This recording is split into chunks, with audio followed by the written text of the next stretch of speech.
Forza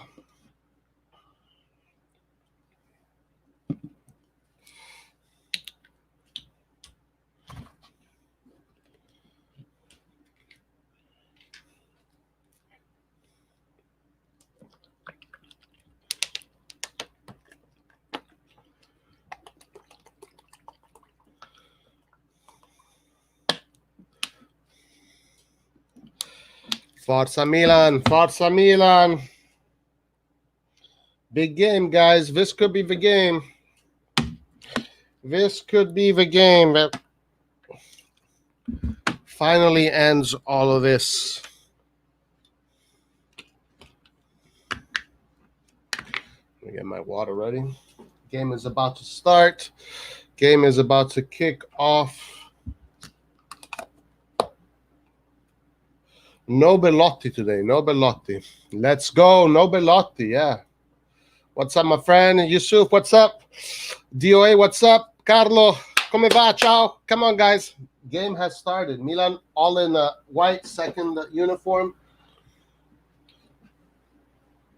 Right away, we have some action going on here. Milan playing the ball.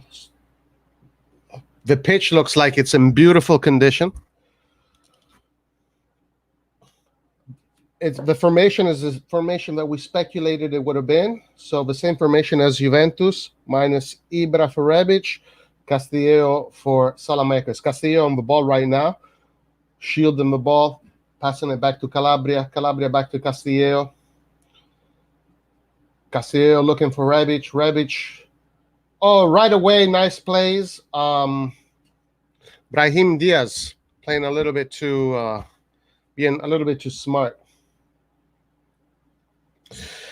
Ciao ragazzi. Ciao ragazzi.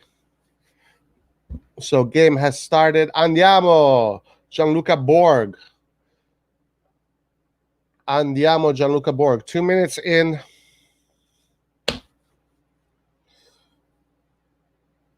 Torino on the offense. Torino now holding the ball. So now Torino has the ball in our own half. We will have to see whether or not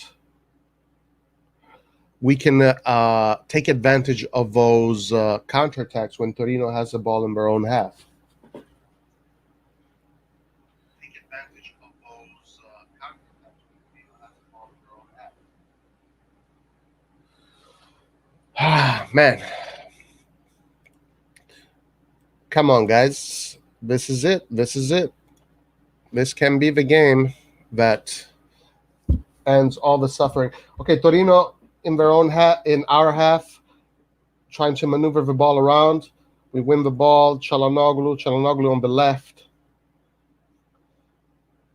Nice job by Milan to get out of the defense. All right. Two minutes in. Yes, nice, Carlo Moretti. Good. That's what I want to hear. I'm confident. Team looks confident.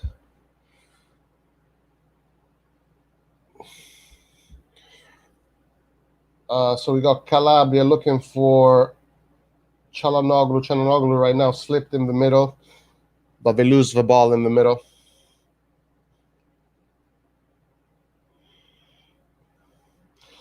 I wonder if the high press now can be effective. All right.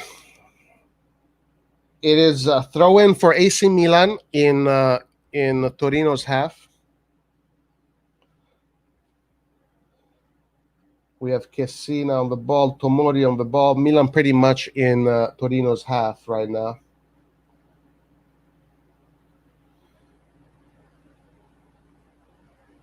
Looks like Calabria is not doing any overlaps. Calabria is going to stay back. So Calabria is going to be the player that they're going to sacrifice. Yeah, he's staying back while Theo is up the field. So Milan just Milan have to be careful. They're going to They have to be careful with the counterattacks. Torino with the ball. Torino trying to play the ball in our area.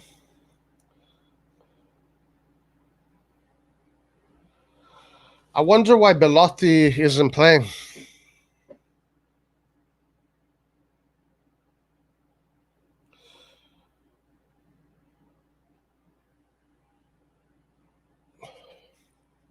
We shall see, guys. We shall see.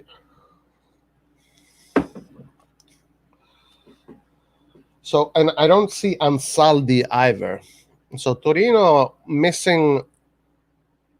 I might have missed him. He might be there, but Torino is missing a lot of key players in defense, on the wings, and in offense. But that doesn't mean we have to get complacent. That still means that we have to be very focused and cannot take this game lightly. Okay, so now we have Benacer with the ball, looking for Çalhanoğlu. In this moment, Çalhanoğlu playing in the middle with it looks like Çalhanoğlu and okay, guys, we have an offense. Castillo in the box. Milan still holding the ball. Milan looking good in this current moment. We got Brahim Diaz on the right trying to create something. Not bad, not bad. A nice Diaz cross.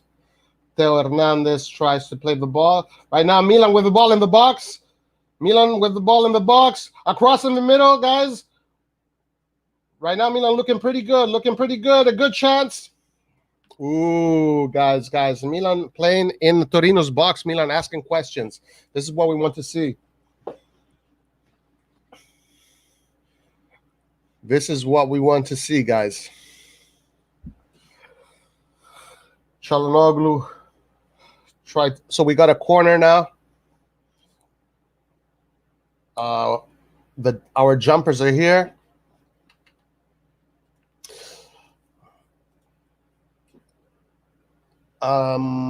Let's see how this goes. Dai, Carlo, dai! Let's go. We have a corner. Nice, intelligent play by Benacer to release the ball on the right for Çalhanoğlu, and the cross in the hands of the goalkeeper. Okay, nice, decent sequence of play there for Milan, guys. Decent sequence of play there for Milan. Asking questions. It seems like Rebic is on the left, and Brahim Diaz and Çalhanoğlu. Brahim Diaz seems to be playing as a falso nueve kind of system, and you have Çalhanoğlu right behind him. Quite interesting. Formation. It makes sense. It definitely makes sense.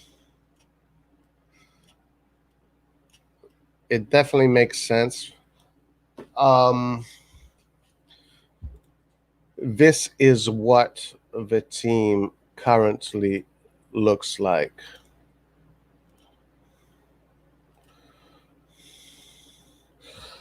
All right. Now Torino with the ball. So this is what the team is looking like at this current moment. You have Chala in the middle, Diaz playing that falso nueve role. Okay, now we're back in the normal formation. So they're interchanging. They're interchanging a lot. Quite good, quite smart. Let's see if it works, though. It has to work. Words are cheap. Words are cheap, guys. Words are cheap.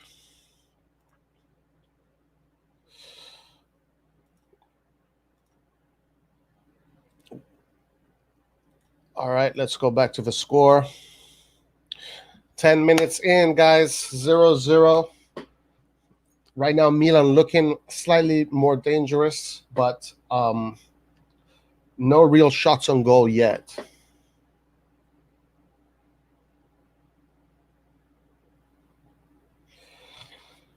Hopefully this formation gets the job done today. We got Rodriguez, guys. Remember Rodriguez?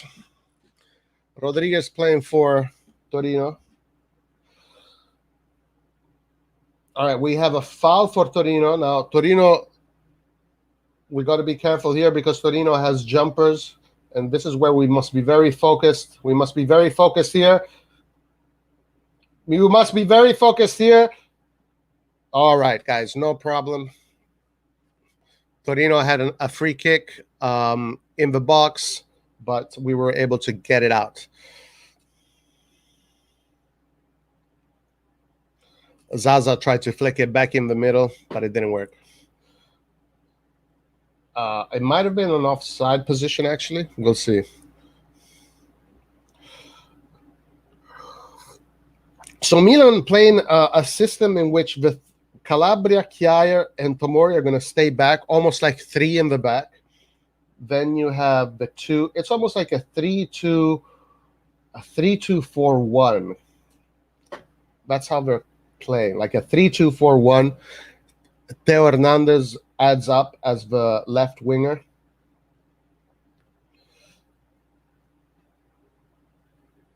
So they're not going to ask Calabria to go box to box. I mean line to line. All right, now Torino with the ball in their own half. Now this is where foul. Castillo just fouled. Buongiorno.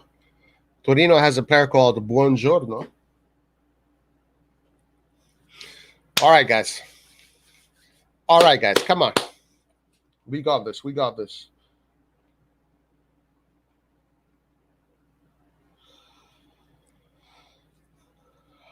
We got to remember Torino missing a lot of key players, but that doesn't mean anything. That does not mean anything.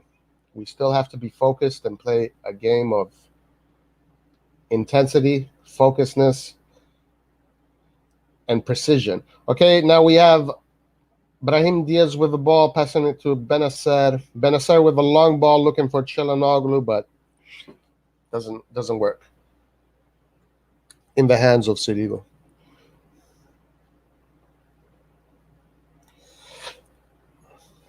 In the hands of Sirigu. All right, now Torino with the ball in their own half. This is where we should do a nice high press and try to steal the ball here. Okay, nice. Tomori giving pressure. We have to be very careful here with the counterattacks. We have a player on the ground. I think Chiaia on the ground. Chiaia on the ground in the midfield. Zaza with a shot corner for Torino.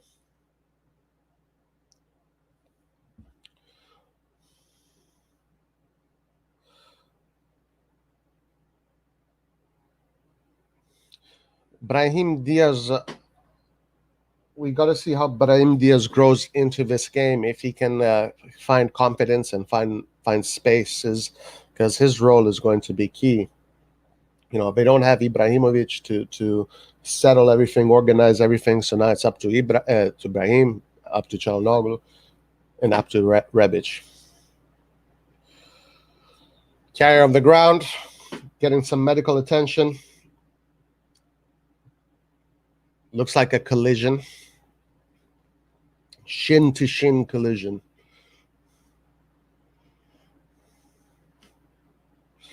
Rincon on the bench, Ansaldi on the bench. I wonder if I wonder if Torino is thinking about the next game.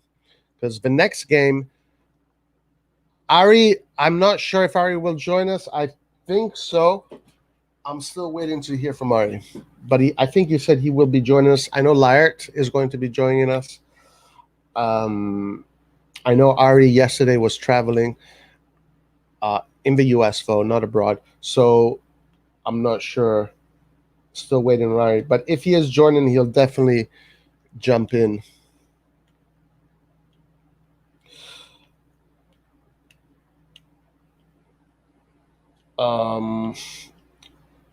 Chiaia.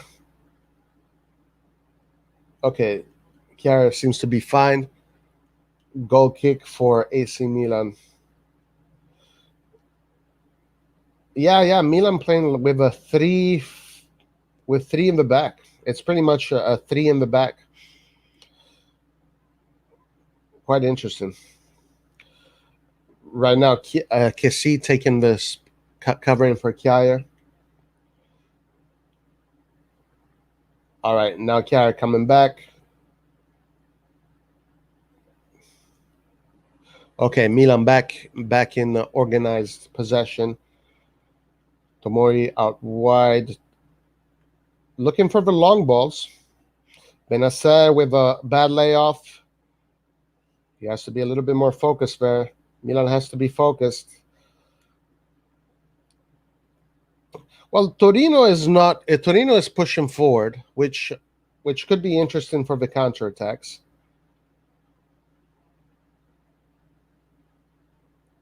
We got to be very careful here. We got to be very careful. Yeah, we have a little bit of sloppy passing in the attacking third.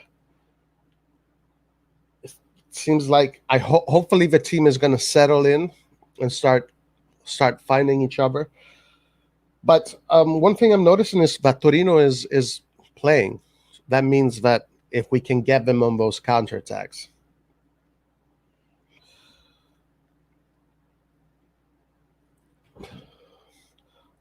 All right. Okay. Milan with the ball in the defense, just maneuvering the ball around, just allowing the team to organize. Milan slowing down the pace, keeping the ball, keeping possession, patient game.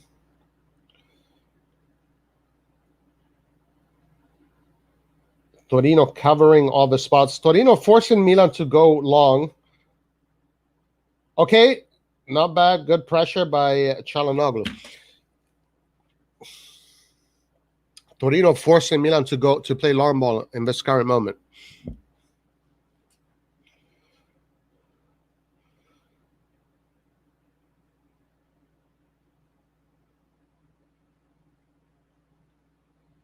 All right, Torino also pretty sloppy. Torino also, I would say, pretty sloppy. Let's see if Milan can keep the ball on the ground. Another long ball by Milan. Milan continuing to go for the long ball. I wonder if the strategy is go long ball and then try to, if you lose it, pressure up top. But we've seen quite a few long balls going in right now. Okay, Tomori back to Donnarumma. Donnarumma to Calabria. Remember, we haven't seen Calabria really go forward. Yeah, he's going to stop right before the half line. Calabria is not going to do any overlaps. He's going to double up as a third defender.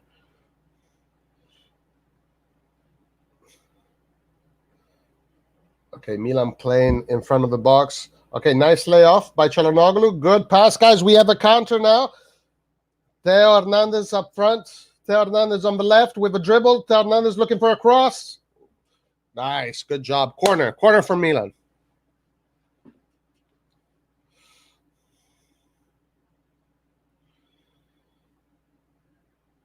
Could have been an offside.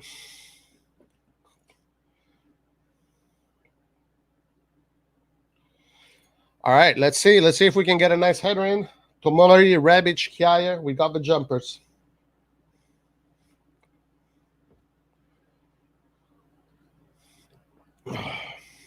All right, Çalhanoğlu with the corner.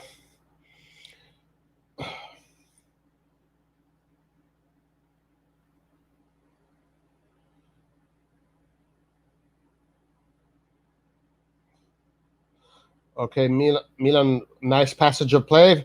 We got Çalhanoğlu with a shot, blocked. Blocked. Okay, we got Brahim Diaz on the right. Moving in, Brahim Diaz bringing the ball to the center. Hernandez, que golazo, Hernandez! Golazo! Guys, what a goal by Hernandez!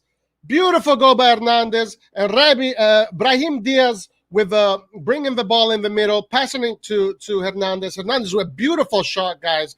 Beautiful goal. Beautiful goal.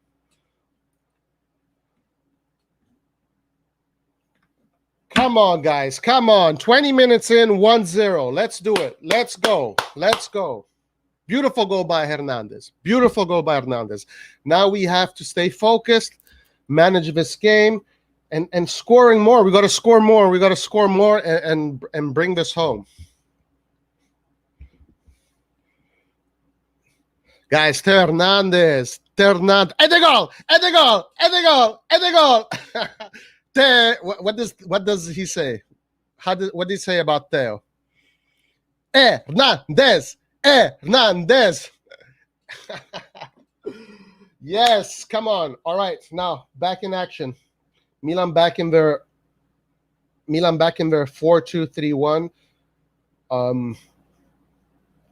Hernandez is pretty much playing as a winger, and Calabria is staying in the defense. So Milan playing with a 3-2 or 3-4. Okay, we have Hernandez again. Cross in the middle. Oh my God, guys! Castillo with the post. We could have scored another goal there, guys. Castillo, vai Casti, almost with a second goal. Kessi, great header. Torino got lucky there. Torino got lucky, guys. This could have been 2-0. Come on, Samu. Let me fix this. All right. Okay. Now back settling. Milan with the ball in the back. Just maneuvering the ball around. Patient, holding the ball. Letting Torino think about it a little bit. Saif, what's up, my friend? What's happening with the Sassuolo game? Okay, guys, good. Decent pressure here by Milan. Okay, Torino now with the ball in our half. This is where we can take advantage of the counterattacks if we win the ball and hopefully score a few more goals before the halftime is over. So now Torino just maneuvering the ball. Yes, Benacer, good job winning the ball. Milan back in possession. Pioli, I'm hearing some Pioli instructions. Milan now going back to their organization, controlling the pace, controlling the ball, just moving around. Nice by Brahim Diaz. Back to goal, shielded the ball beautifully to Castillo. Beautiful move by Milan right now. Castillo going forward, taking the ball to the right. Throw in for Milan in Torino's half. Milan playing tidy. Milan playing pretty comfortably, calm, cool, and collected right now. Technically, they're looking good. Torino now, but they lose a ball here. Milan back in possession, controlling the ball, controlling the pace. This is the first time we see Calabria move up the field. Brahim with the ball. Very nice, very nice. Let's go. Ooh. Çalhanoğlu with a through ball. Almost getting to Brahim Diaz. Okay, now we have Torino with the ball. This is where we have to be careful. Castillo. Good job by Castillo. Vai, Castillo. Vai.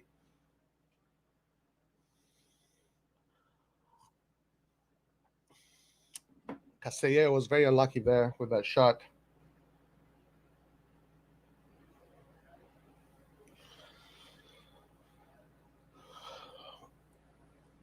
All right. Okay, guys. Now Milan, ball in the back, just controlling the pace, the patient game, allowing Tuteo to move up while the defense morphs into a 3. Benacer. Guys, Milan looking good. Milan looking organized. Milan playing a very professional game. Theo Hernandez right now is interesting tactics. These are very good tactics by Pioli. But words are cheap. You gotta bring it home up to the 90th minute. All right, a lot of space for Kessi now to roam in the middle. Kessi bringing the ball forward. Okay, Pass to Rebic. Vai Castillo! Penalty, guys. Penalty, guys. Come on. Let's go. Guys, Castillo just got us a nice little penalty. Davide Romano.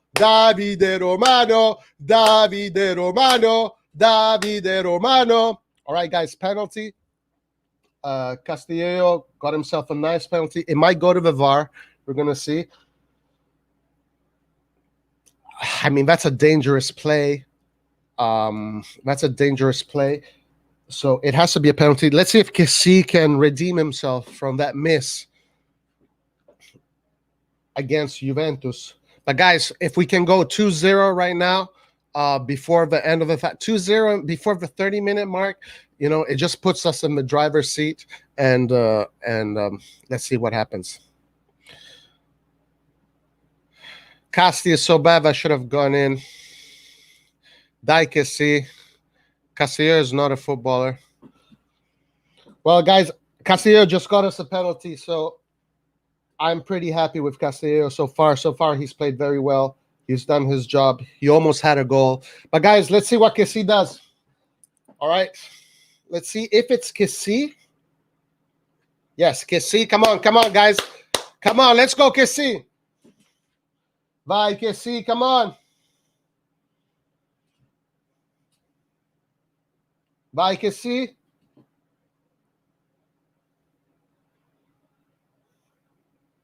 Vai, Kessie! Goal! 2-0. Kessie! And they go! Yes, sir. 2-0, guys. Before the 30-minute mark. Milan in the driving seat, but we got to stay focused. We got to stay calm, cool, and collected. And obviously, the game is not over. Right now, everything has been working very nicely. So everything is very good. Let's go, guys. Let's go. Gianluca Borg, beautiful. Lucas, Cloud9.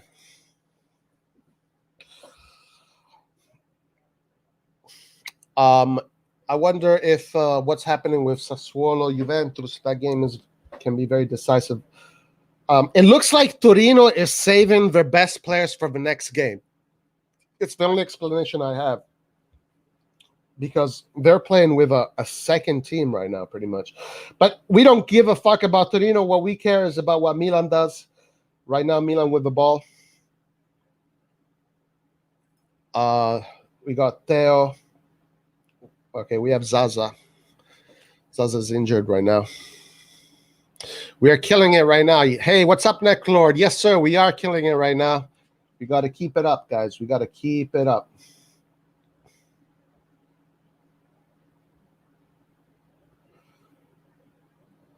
Milan has to stay focused. We got to watch out for Carlo Moretti says Juve 0-0. Okay, that's good for us. Good so far.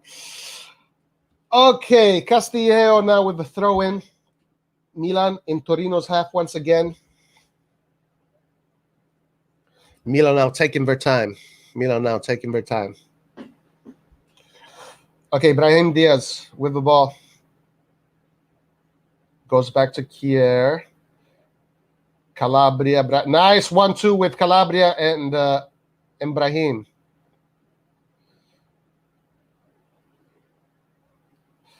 Okay, Milan controlling the game. Milan controlling possession. Milan looking good. I mean, if we can score, if we can score even more goals and get that goal difference up, but anything, we'll take anything. Okay, guys, we have a nice play here. Unfortunately, didn't go through. But Milan still attacking. Milan not holding back after the 2-0. Milan still on the attack. Okay, nice dialogue between Benasser, Çalhanoğlu, and Theo. We bring the ball back to Calabria.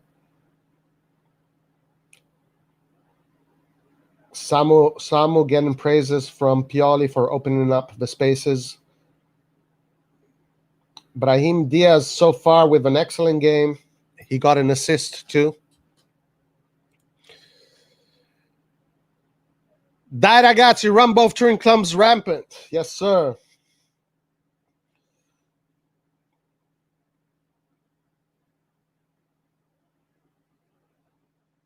Okay, now Torino with the ball in their own half.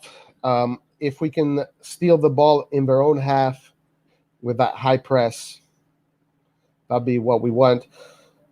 Okay, now we got to be careful. Torino attacking from their left, our right.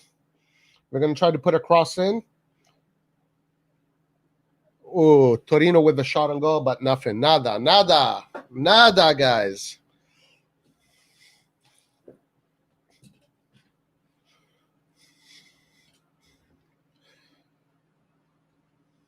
Man, that 0-2 looks so nice. That 0-2 looks so nice. Kessie getting his penalty after that miss, too.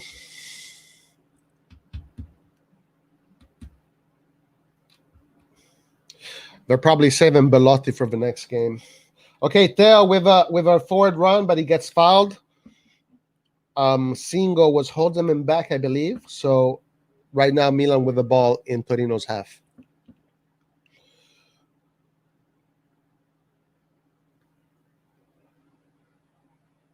All right, let's see what happens. Amazing first 30 minutes. Yes, sir. Yash Patil, for sure. For sure. Okay.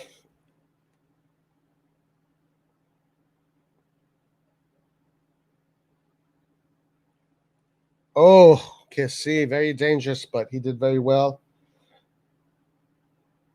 Benacer looking okay, but he's doing his job. He's been a little bit sloppy, but he's been okay. He's been okay.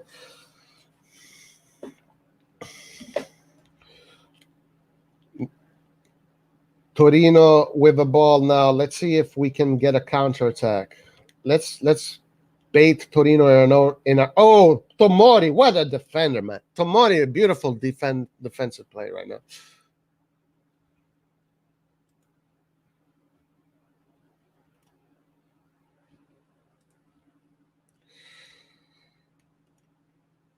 Tomori and Chiai are so solid. Yes, sir. Yes, sir. Okay.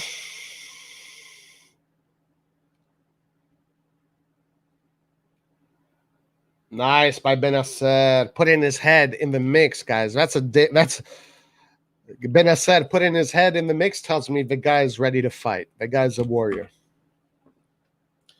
He risked a dangerous injury. So we're seeing a replay of the goal now. What a goal by Theo Hernandez, man. What a goal. An assist by Brahim. Joel, what's up, my friend? How you doing? Yes, sir. Yes, sir. This is what we all like to see, Joel.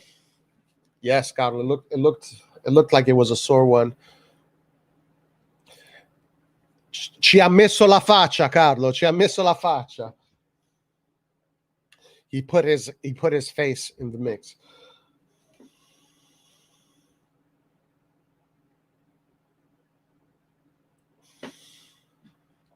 All right. Back in action. Milan with the ball in the defense, controlling, managing. Yes, sir. Theo had a great game against Juventus, and now so far his game has been perfect. Okay, now Çalhanoğlu in the middle. The Brahim Çalhanoğlu tandem working very well so far. Çalhanoğlu with a sloppy pass. But Brahim wins it back. Unfortunately, it's a foul. Okay, now the team can relax. The players on the ground.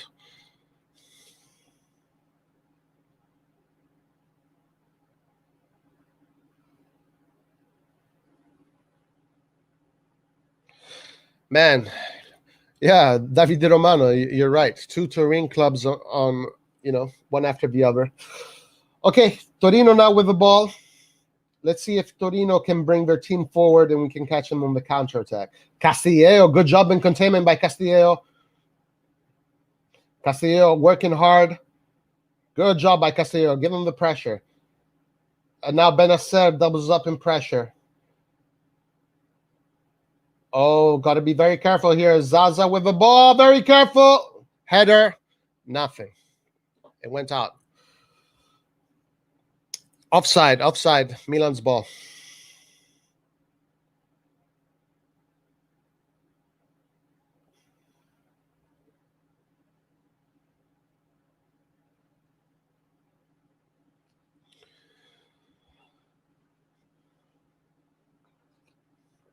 All right. Okay, ball is back. Going to be back in play, starting from Donnarumma. We can hear Pioli's voice, pushing the players. Okay, Milan playing in the box, kind of like what the cousins do. Oh, nice layoff by Rebic. Beautiful layoff by Rebic with his chest. Back to goal. But now Torino with the ball. Torino with the ball. Torino bringing numbers forward. Torino bringing numbers forward. This is where we need to steal the ball when they have their team in our own half. Milan containing. Milan looking pretty good in containment. Milan looking pretty good in containment. Okay, this is it. This is how you do your counters. Come on. No, Milan's slowing down. Theo, out of all players, slowing the game down. And which is fine. It is fine. Just organize. Keep yourself organized. And be methodical on how you keep a ball. Okay, Tomori. Nice sequence of play by Çalhanoğlu and Kessie on the offensive line, pretty much. Come on, come on, come on, come on, come on, come on. Ti prego, Calabria! Calabria! Oh, no, it's offside. Too good to be true. Too good to be true. Let's see what the VAR says. Let's see. Ooh, guys, this might be a goal. This might be a goal. Let's see what the VAR says. This might be a goal. What? Go for the VAR, you pieces of shit. No, you have to go for the VAR. It wasn't clear. Motherfuckers. Motherfucker. Yo, they had to. They wasn't clear. It wasn't clear. It wasn't a clear offside. Why didn't they go for the VAR? I bet that shit was not offside. When they do the replay later, I bet that shit was not offside. Anyway, Torino with the ball. Torino now. Torino bringing their numbers forward. Torino bringing their numbers forward. Milan containing. Torino now with the ball in the middle. Castillejo, good job in pressure. He does not win the ball. Okay, I think it's a corner. No corner. Torino taking the shots. Man, dude, by a toe. He was offside by a toe. Hey, give credit to the linesman. That's not easy. Lucas says we're playing very well. I'm really happy. Me too, Lucas. Very happy. No, footy Jocko. All right. Çalhanoğlu with the ball. Oh my God, Çalhanoğlu, what the fuck are you doing, you piece of shit? Motherfucker! What the fuck are you doing? Çalhanoğlu, fucking thinking about the holidays. What the fuck are you doing, Çalhanoğlu? Çalhanoğlu thinking about what the fuck are you thinking? And then he's Mamma mia. Mamma mia, guys. And Gigio saves the day. Davide Romano. Man, what the hell? All right, let's. Okay, offside. Crazy sequence of play. Çalhanoğlu thinking about. I don't know what the fuck he's thinking about. God. All right, okay. Let's settle back in.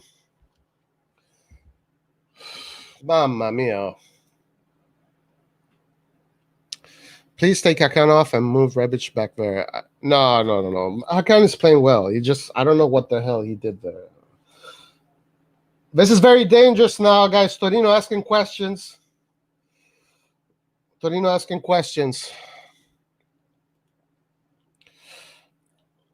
I mean, Tarkan has played well so far. I don't know, just had a moment of crazy. Anyway, let's get back into the game, guys. Torino now with the ball.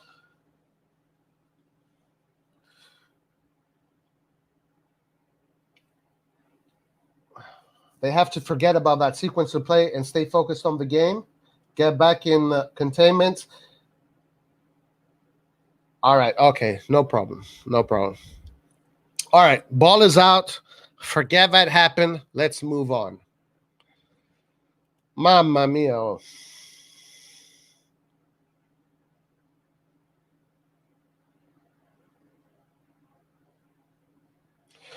Good save by Donnarumma.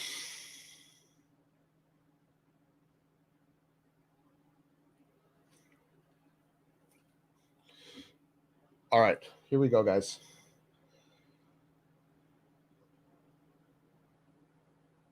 Tail on the ground. Castillo fighting. Castillo so far doing a good job in containment and pressure. Theo is back up. Kjaer with interception. Now Milan back in the ball. Milan winning the ball in our own midfield. Let's see if we can create a counterattack. Guys, we are in a counterattack kind of position. We got Rebic on the left moving forward. Let's see if he can put it in. Rebic still with the ball. Good job by Rebic. Slowing down the ball. Beautiful cross by Rebic. Good job by Rebic. Well done by Rebic. Oh, Benacer with a bad foul. That might be a yellow card for Benacer. That means Benacer misses the next game, I believe.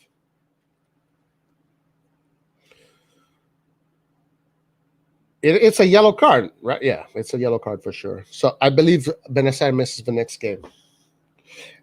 Tonali is out. Tonali got injured in training. So we got Mete.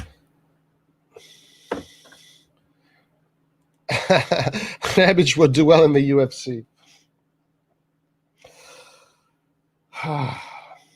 Well, it wasn't a malicious foul. It wasn't really a malicious foul, to be honest with you, by Benacer. He just kind of drove into the play. Rebic is one of the most underrated players in Serie A.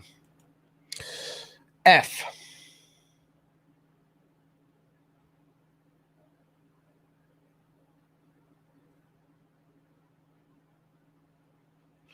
All right, game is stopped in this current moment. So Torino with the ball. Torino with the team. Torino's pushing forward. Give them credit. Got to give them credit. They're pushing forward. And I want them to push forward so we can catch them on the counterattack and make these stupid mistakes. Torino just made with a really silly mistake. Milan with a good play here.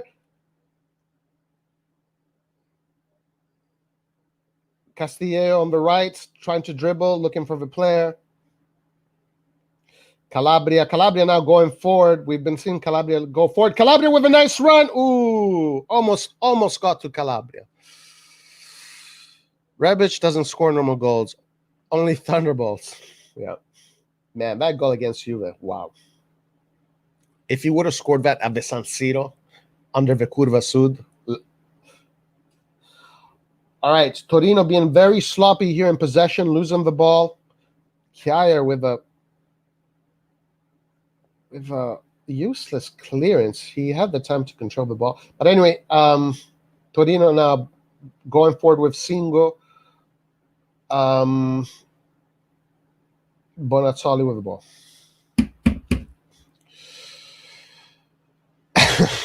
Hakan playing 4D chess. Torino confidence down after missing an open goal. There you go. Çalhanoğlu knowing exactly what he's doing.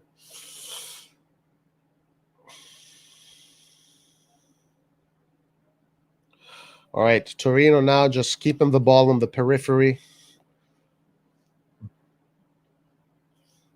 Singo with the ball on the right. Baselli. Okay, Torino now have all their players forward. This is the best time to catch Torino, guys. Their whole team is pretty much in our final third. So this is where we got to catch them. Nice, Brahim Diaz. Beautiful by Brahim Diaz. And that's a yellow card. for sure. Brahim Diaz, what a game, Brahim Diaz so far.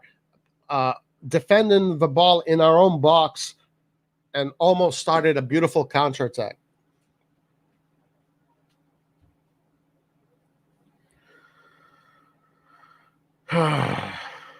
Bazelli with the foul. Bazelli now with the yellow card. I wonder if he's going to finish the game. Both our midfield and their midfield with the yellow card.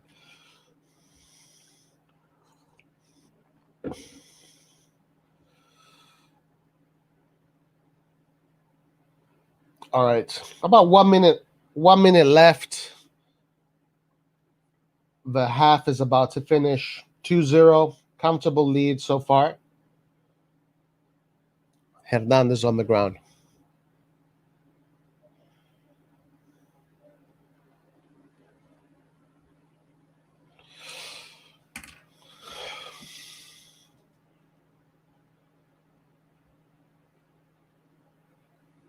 Looks like Hernandez got a knee to the face. I don't think he even touched it. Oh, yeah. Oh, man. Hernandez just got a WWE knee under the chin.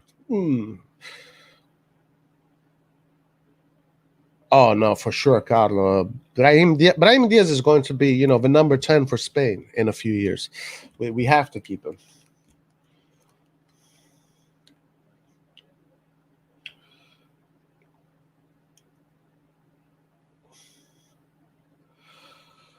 Two minutes stoppage time. We're 30 seconds in.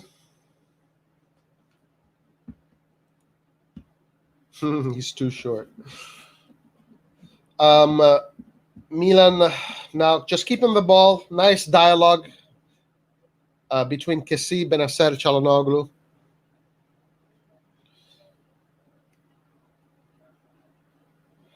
Okay. 1 more minute left. Calabria with the long ball, trying to get out the ball out of pressure. Milan not as pretty as they were. They're kind of more managing the game, managing the scoreline. Çalhanoğlu, beautiful defense by Çalhanoğlu. Very good by Çalhanoğlu. Good job. Good work by Çalhanoğlu. Okay, Torino with the final corner kick of the half. Very important that we defend this well.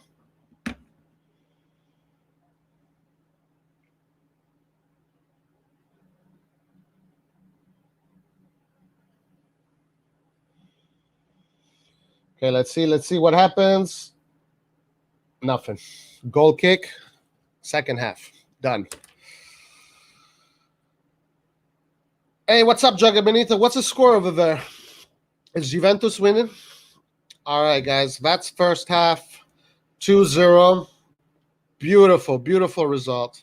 We couldn't have asked for anything better. Let's see what the stats say.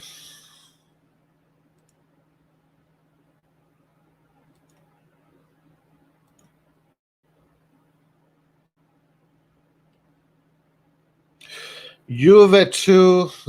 Sassuolo, wow. Sassuolo only know how to finish. Yeah, right. All right, where are the stats? Where are the stats? Here it is. All right, let's go through the stats. So Milan, 60% of the ball possession. Torino has 40. Duels won is 50-50. Interceptions, Torino with more interceptions. Milan attacking more offsides. Calabria with almost good a shot. Torino with 7 shots. Didn't even notice them. Milan with 5 shots. 3 on target, 2 be on the net. The other one on target was the crossbar. Blocked shots, passes, 260, 89% successful, pretty good. Crossovers, 8 by Milan. Tackles, 9, 56% success rate. Defensive clearances, obviously Torino's going to have more. Milan only 3. Fouls committed 9, 2, 1 yellow card apiece. Not bad, not bad. Not bad, guys. Not bad at all. Let's go to the tactical board and let's kind of see how Milan is playing. Juve merda. Brahim is slightly taller than Messi. Just Googled it. What's up, Skillard? N'Golo Krunic in. Probably Krunic is going to play N'Golo Krunic. Brahim Diaz is now undisputed starter, and I freaking love it. Yeah, he's really good.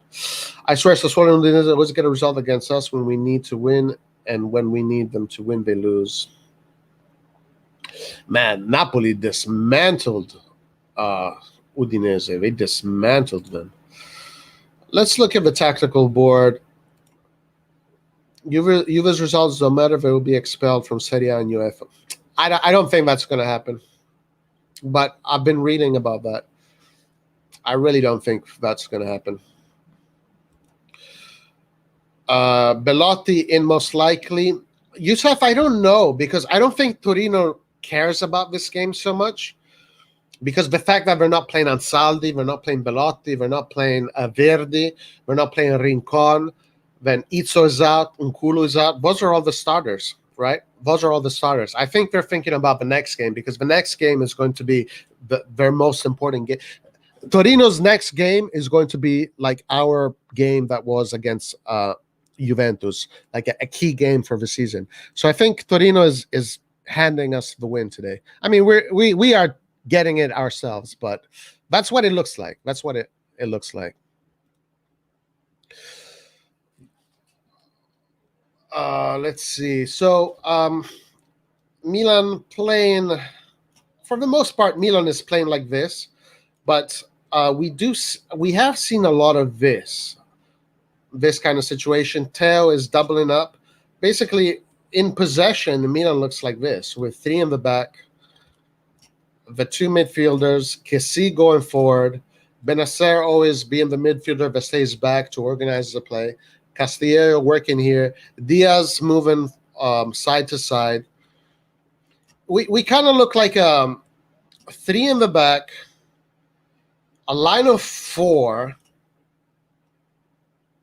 Let's see. We have a line of four. We have Diaz somewhere around here. Chala moving here in possession. I mean, this is what we kind of look like offensively. We kind of look like this: 3-1, 5-1. Imagine playing that from, hey, today we're going to play a 3-1, 5-1. But that's kind of what they look like. Calabria not going forward, but it is quite interesting to see how he has set up, Pioli has set up the team offensively. Let's see what our friends are saying. Juve's results don't matter. Yeah, I read that.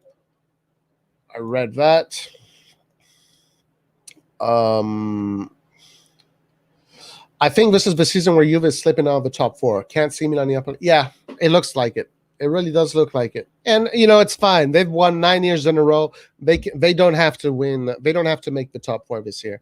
Worried about Benacer's yellow. Should sub him in case ref wants to fuck us up. Yes, our options are N'Golo Krunic and Mete. Good morning, guys. Great to see AC Milan on top. Back to playing good football. Yes, sir. Pete C, 100%. Treno Hernandez is finally back. 100%. Yo, Pete. Shit, isn't Tonali? Yeah, Tonali is injured. Well, I think he just got a contusione. He just got what you call it? He just got hit on the knee or something. But he should be good for Sunday. Ibrahimovic is out all games. He's going to be back in August. Cagliari will be Cagliari will be a very tough game for sure. Calabria is so unlucky he scored at least 4 offside goals this season. Right. San Rubentus to Europa. No teams deserve it more. Yeah. Cagliari tied with Fiorentina and Vlahovic didn't score. Okay, so I wonder if that means that Cagliari is going to play hard. If Benevento don't win against Atalanta, they're relegated. What is the score there? Do you know, Jacopo Benito? I'm tipping we win all remaining games, and then we don't pick up any more injuries. Knock on wood, cross fingers. I hope you're right. With the way we're playing, we're going to beat the shit out of Cagliari. Well, yeah, I mean, why not? Why? On paper, we are the better team, and these are games that we have to win. Wait. Atalanta winning 1-0. Okay. Even if Atalanta wins and they secure their top four spot, that's good for us because that means that the last game they won't, you know, they won't be incredibly motivated.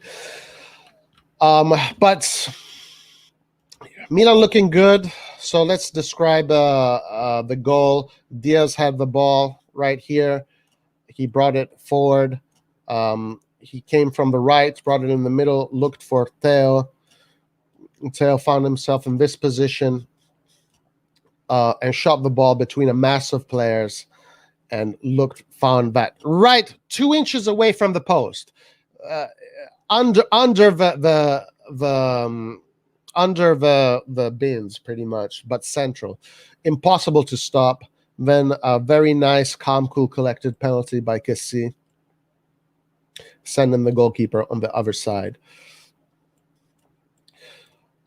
Torino, not very dangerous. Good. We don't need Torino to be dangerous. We don't need to see Belotti. They don't need to salvage anything from this game. Torino doesn't need anything from this game. Torino's final is going to be next season. Samu's role is to make the other team think the rest of Milan is also terrible. He's a true decoy and a key player. That is funny. Thoughts on which subs to bring in? Super People reacts to help us out for second place. Well, let's see. What subs can we bring in? So if we just put the team the way it's supposed to be in the starting formation, we have Hagwe could come in. This could be a good game for Hagwe because there has been a lot of space on this side. And remember that when Torino has a line of 3, so they don't have a fullback there. So Hagwe could come in. That would be nice to see Hagwe. You could put Leao. Leao can come in, and if you put Leao on that wing, he could definitely do some damage. Krunic could come in eventually for Diaz. I'm willing to bet Krunic is going to come in for Diaz. He's going to do the same thing that he did against Juve Pioli, just to close the game down, to create a little bit more compactness and defensive. Benacer is most likely going to go out, even though, yes, Benacer is most likely going to go out, and Meite can come in. And this is a good game for Meite because Torino is bringing a lot of their players in our own half. And if you have a Meite and a Kessi defending, we have better chance of winning the ball and sending it in for the counterattack. So Meite is probably going to be a good option to bring in. And Tonali's out, Haga's out. Romagnoli could come in for Kjaer, Tomori. Maldini even could come in. Who knows? So we do have options. We definitely have options if to make those subs. Super People needs to help us out for a second place. Berardi screwed us versus Atalanta in 18-19 with his red card, and now he's missing a penalty against us. Oh, he missed a penalty. Wow. Damn. I think Krunic and Meite will come on. Pioli loves those guys. Yeah. And honestly, it makes sense. Like, right now, Meite is probably a good idea because we can bait them in our own half, and then win the ball back and send their forwards. Jaga Benito says, if we win Cagliari as well, we have top 4 secured, but finishing second would be nice. Yeah, of course. If we go 3-0 up, we need Hagwe, free Hagwe. Do you think the 7 million is wasted on Ibra? We have proved we can score. No, Ibra. Well, let's see what happens with Ibra if he comes back and he can be influential the way he is. Let's see. The thing about Ibra now, it's all up to how they manage him, how they manage his minutes, how they manage him training. They got to try and preserve him as much as they can. Obviously, we can't have him play every single game, because when next season starts, we're going to be playing on Sunday, on Wednesday, Saturday, Wednesday, Sunday, Tuesday. And Pioli, the genius, he played Ibrahimovic every single game, every single minute, every 2 games. At 40 years old, you have to manage the way you play him. So it is important that we get a very good striker that can do that turnover with him. If you think that Ibra is going to play every game next season, then Pioli needs to get the fuck out of Milanello right away. Okay, he needs to get the fuck out. You have to manage him. You have to be very smart on how you manage him. Wasn't Berardi part owned by Juve? I'm not sure. Free Hague? Yeah, I believe so. Well, interesting. No, Ibra needs to be there. Even if he plays half season, he needs to show which ever strike. Yeah, Ibra is going to be still a key influential figure. Pioli now have his father son talk. Pioli cannot manage Ibra's minute. Yeah, Pioli did such a terrible. Well, I mean, I guess you can't know because you're second guessing, but at this point we do know, so he has to really be careful how he manages Ibra. No one can manage Ibra's minutes. Now Ibra obviously is going to be like, I want to play every game, I want to play every single minute, but Pioli has to, show some character. And if you want to see Ibra the whole season, Pioli has to manage him. If Ibra comes back, he needs to understand he can play every game. Yeah, that's right. It is difficult to bench Zlatan. It is, but you have to have personality. You have to have character. So, no, for sure, Ibra needs to stay. I mean, now he's got what is it? May, June, July. So he's got 3-4 months to come back and get himself back in shape. We need another center forward bad next season. Despite being third on the table, none of our players are in top 10 Serie A goal scorers. Yeah, that is true. Ibra is ranked 11th and then Kessie is like 30th. And if Ibra had a great goal average. Last time I checked, it was 18 games, 15 goals. Ibra will understand that once we get a real striker in for one. Yeah, and we've got to see the extension of this injury, because it is very possible that if this is a bad injury, Ibra might have to retire. It is a possibility. It is something that we can think about. But it's really going to be up to how Pioli manages Ibra. That's going to be the key. Carlo Moretti, Ibra, yeah, read that. Mrs. Skillard says, wait a second, maybe a good game from Mandzukic can rest Rebic. I don't mind seeing Lau in for Samu at this point. Okay, Mate coming in right away. I think that is a good decision to put Mate right in away.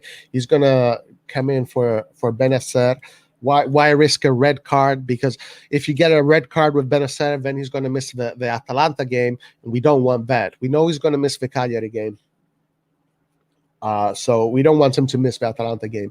And right now, Mete is the best option because we can really take advantage of the counterattacks because they're going to bring their numbers up. They brought their numbers up. I like this substitution. This is a good substitution by Pioli. All right, game is about to start. This is that's the formation that we're about to see. Second half.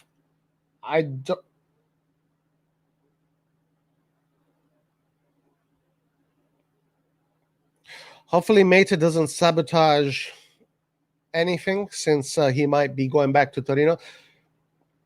Yeah, for sure. It's imperative we get a top striker. No question.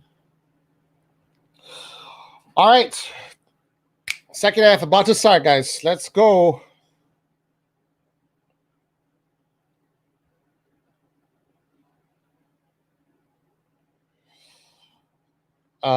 Skillard says, if we win this, then away from 3-5-2. Oh, no. If we win this, then away from 3-5-2. What's happening with you? Okay, let me get...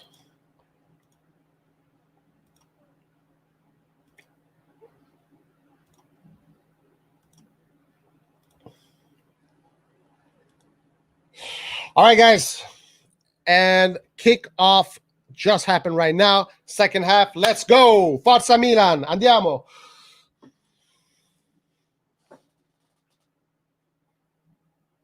Mate right away with the ball.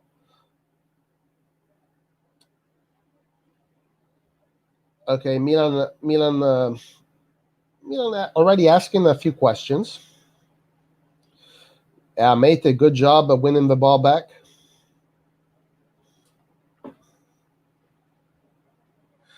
Nice. Both Mate and Kessie with the exact same haircut. Çalhanoğlu now with the ball. Calabria now with a lot of space. Calabria going forward with a lot of space.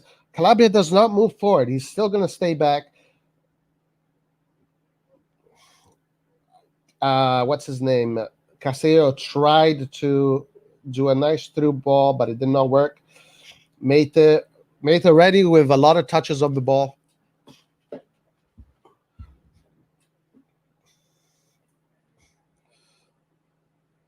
Okay, Milan playing the usual slow-paced game, just trying to organize. Mistake by Calabria. All right, Torino bringing the team forward. This is where we have to win the ball. This is where we have to win the ball and create those counterattacks.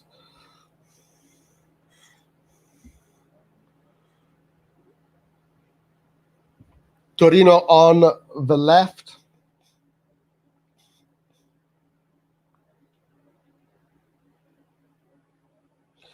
Torino now with possession, trying to bring the ball forward. Man, Theo is always on the ground. Huh? He likes to go on the ground. Likes to scream and go on the ground. Ooh, what a bad foul. Okay, that was a bad foul. That's a yellow card. Man, that's a red card. That's a red card. Come on, ref. Give him a card. Okay, yellow card for sure.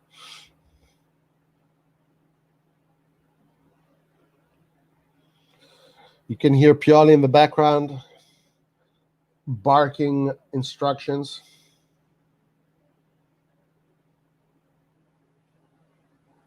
Maldini on the bench with the eye of a tiger, with his usual focused look. Throwing for Milan. Beautiful touch by Mate, allowing himself to drive the ball into space. Çalhanoğlu, Mate playing really well right now. Very nice by Mate. Mate with a run. Great management. Great ball management from Mate. Very good. Kjaer, Tomori. Brahim Diaz going deep, looking for the ball.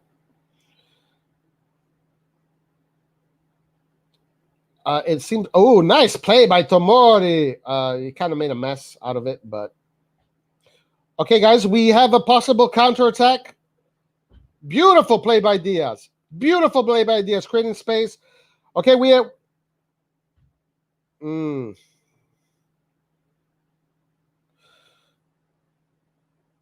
Mate so far playing excellent.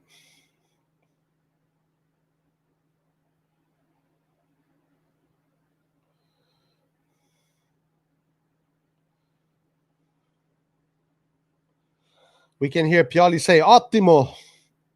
Okay, guys, we have Kessie winning the ball. Guys, we have Brahim Diaz! Brahim Diaz! And the goal! And the goal! And the goal! And the goal! And the goal! Yes! Come on, guys. Come on, 3-0. Let's keep on scoring, guys. Let's keep on scoring. Come on, guys. Kessie with a beautiful interception in the middle, and then creating the assist also. Kessie, what a play. Then passing the ball into Brahim Diaz. Brahim Diaz scoring. Very good, guys. Very good. Na, Diaz is on fire. Diaz, Brahim. Guys, Brahim Diaz, man. Real better not want him. But Real, we need to get him. We need to get him from Real. This guy is on his way to becoming a top player. Ale. Come on, let's go, let's go, let's go. Vai, ragazzi. All right. Torino now with the ball. Milan could score a few more goals. A decisive victory would be perfect.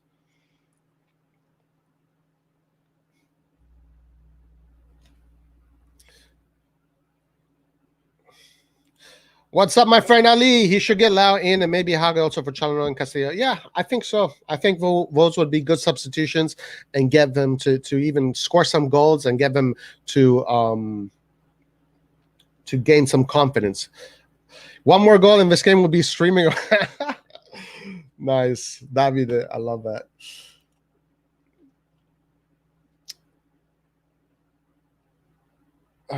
All right. That was funny, Davide. All right. Torino with the ball. Torino still bringing their players forward. And this is, again, I'll repeat this every time. This is where we can get them on the counterattack.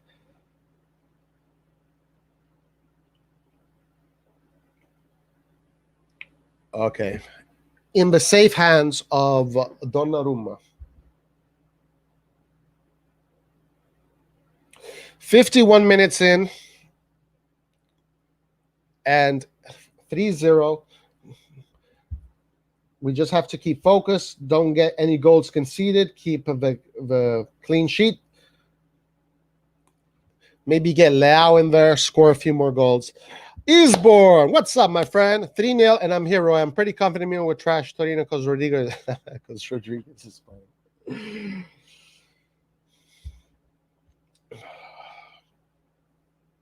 All right, the game is stopped right now. Long ball from Kjaer, looking for Castillo. Tries to keep it in. Castillo played a pretty good game so far. Everybody played a decent game. I would say that the player that maybe had the... Hold on, guys. Mate battling in the midfield. Yes, Mate playing really well. The one player I would say that is kind of maybe didn't play, was subpar, was Benacer. But he played well. He just a little bit subpar from the usual.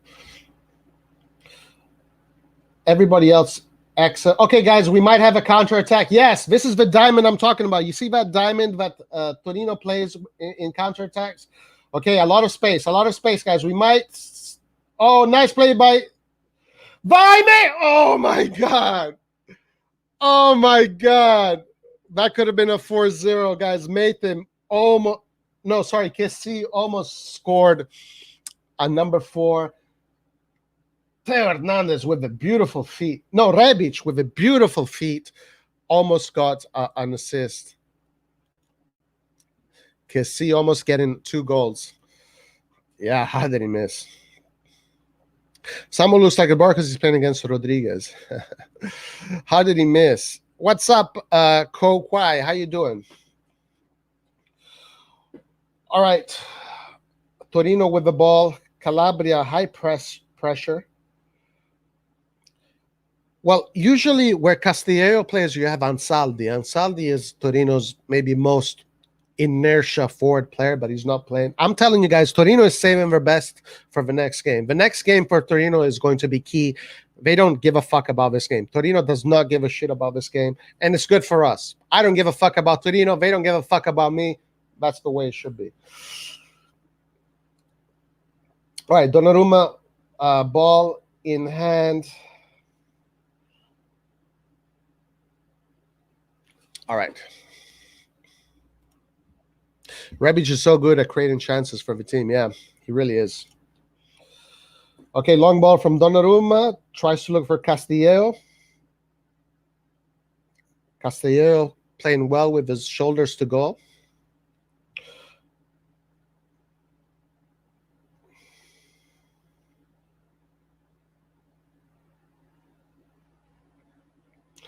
Okay, foul for AC Milan in Torino's half. I think Torino is about to do a substitution. Number 15. Who is that? Who is 15?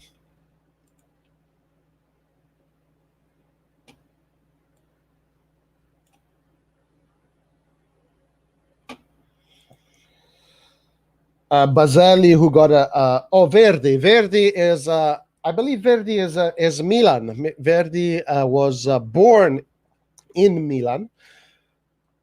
So Verdi coming in, Rincon, Ansaldi. Okay, so now Torino bringing in their weapons. Ansaldi, Rincon, and Verdi. Those are their starters. So now the game might get interesting. Ansaldi, Rincon, Verdi. 3 starters coming in. This game is about to get quite interesting. Let's see what happens. All right. Oh, Calabria with a nutmeg. Ooh, Calabria. Nice play by Rebic. Okay. Through ball. I mean, a foul. Wow. You know that shit is going to be on Instagram. The through ball by Calabria. Davide Cafu Calabria. All right, so Çalhanoğlu is probably going to put this ball in the box. Let's see what happens. Belotti still on the bench. Probably warming up for the next match. I love Calabria. What a player. Yes. Top player. Okay, guys, this is similar to the position Tomori scored. Let's see. Oh, through. Guys, another crossbar. Another crosser. 2 crossbars in this game so far.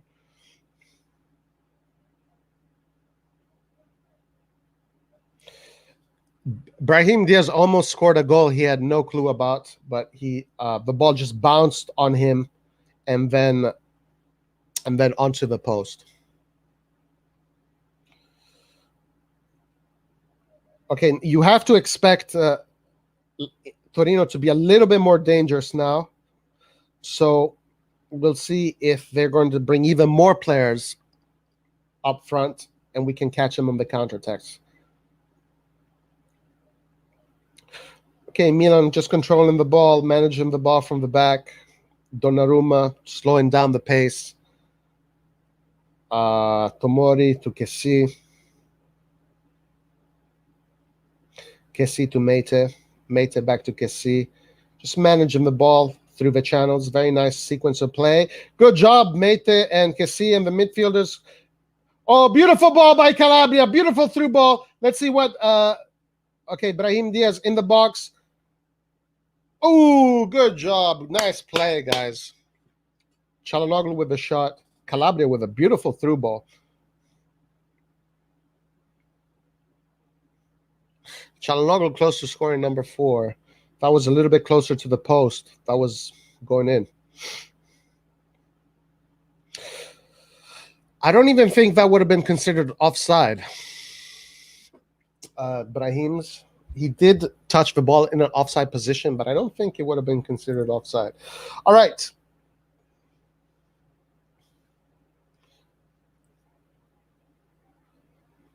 Okay, now Ansaldi with the ball. Castillejo taking the ball off of Ansaldi. Very nice. Good job by Castillejo keeping the ball. Back to Calabria. Calabria now back to Chiaia. Yeah, Milan playing very smoothly through the channels, into the space. Very nice play by Milan, guys. Beautiful. Oh, unlucky. So unlucky. Milan playing beautiful football right now. Okay, Mete with the ball. Ooh, almost found in the through ball, Mete. Mamma mia, guys. Mamma mia. Milan playing very nice. Okay, Calabria, Chiaia. Chiaia to Çalhanoğlu. Çalhanoğlu to Kessi. Kessi to Mete. Mete to Tomori. Tomori to Calabria. Milan finding each other with ease through the channels. A lot of space. Mete with the ball. No, sorry, Kessi with the ball.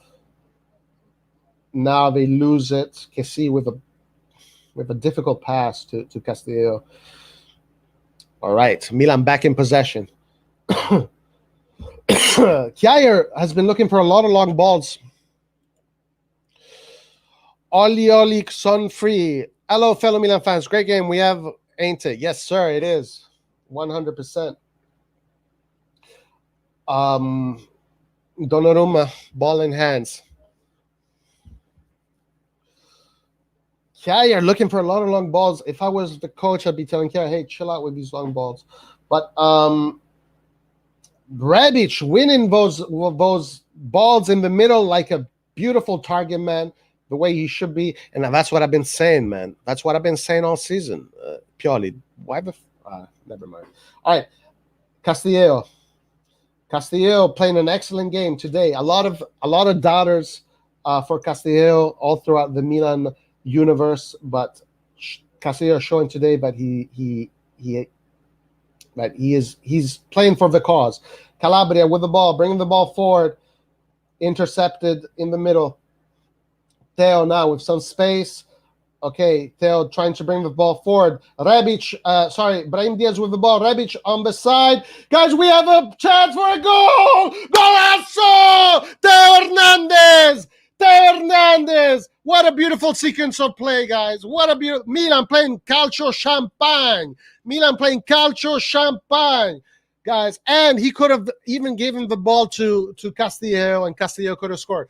Yes, sir. 4-0, ladies and gentlemen. 4-0. Milan playing smooth, easy football, finding each other, finding the channels. 4-0. Let's see, was it offside? Not offside. Beautiful assist by Rebic. Beautiful assist of an assist by Brahim Diaz. The build-up play was perfect. And if Theo had the option also to give a ball to Castillo. 4-0, guys. Yes, sir. This is what we wanted to see. A nice, dominant performance.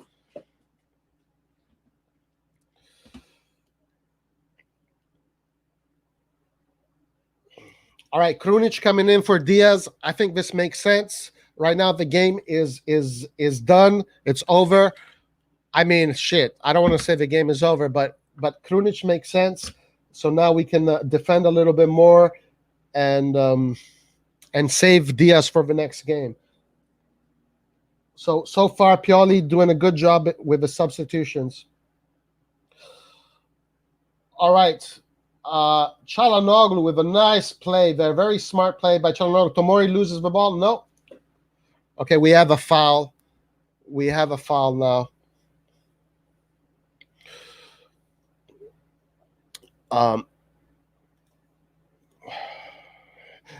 And they go, Theo.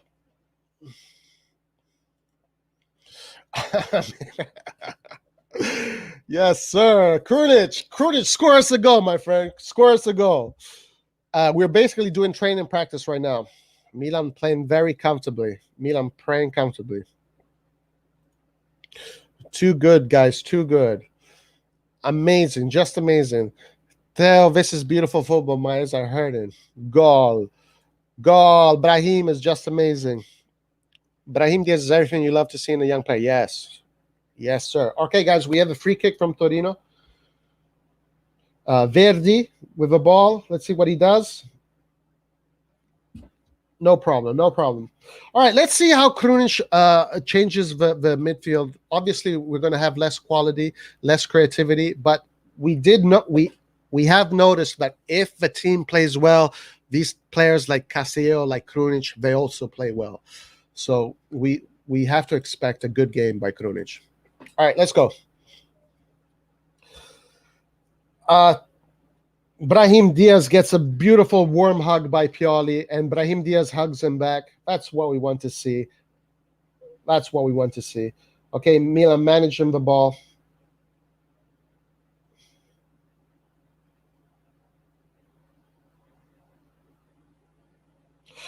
Okay, Calabria now with the ball. Kjaer on the ball. Kjaer to Calabria. Calabria to Mete. Mete forced to clear the ball, but it went into a Torino's player. Now Torino with the ball in our half. Singo against Theo. A lot of Torino now. This is where we got to catch them and get them on the counterattack. Right here. And score another goal. Krunic. Yes, there you go. That's what we want to see. Castillo wins the ball in the middle. Krunic with a nice back pass. to Kessie. Krunic asked Kessie to be a little bit more relaxed there. In all fairness, Krunic did give him a pretty strong layoff pass in a compromised position. Foul. Okay, Torino, now it's a foul for Torino. Milan still in control of this game. Milan very relaxed, calm, cool, and collected, closing all the spaces in containment. Singo now with coming forward with the ball on the right. Okay, Singo gets the cross in. We have Zaza shooting the ball in the air like he always does. Zadzinho. All this while, it's only almost at the end. Pioli discovered Diaz. He's perfect for that role. Yeah, Diaz, what a player, guys. We need to keep him. You know, Zidane is like Zidane didn't want to give him away, so we have to fight for him now. All right, Milan back in possession now. The game is stopped. Gigio Donnarumma with a long ball. Okay, interesting. So now a tactical change now. Donnarumma not playing short from the back anymore, but bringing the team forward. Okay, Torino now with the ball. Torino a lot, holding the ball a lot, but in not dangerous positions. Milan can't containing pretty well. Milan now, Torino changing the side to the left, attacking from the left. Oh, Castillo, beautiful defense by Castillo, beautiful dribble by Castillo. Castillo could send in a counterattack if he plays this correctly. Yes, and he does. Very good, guys, very good. We have Çalhanoğlu, Rebic. Good job. Krunic coming in with a beautiful pass. Krunic, que golazo! 5-0, guys. Beautiful play. Castillo gets that goal. This is Castillo's goal. This is for all the people that have hated on Castillo so much. And Castillo with beautiful wins the ball, dribble, does the right pass. Then Çalhanoğlu to Krunic with a beautiful through ball, guys. Yes, this is what even the players that are not. Yes, 5-0, guys. Goleada. 5-0.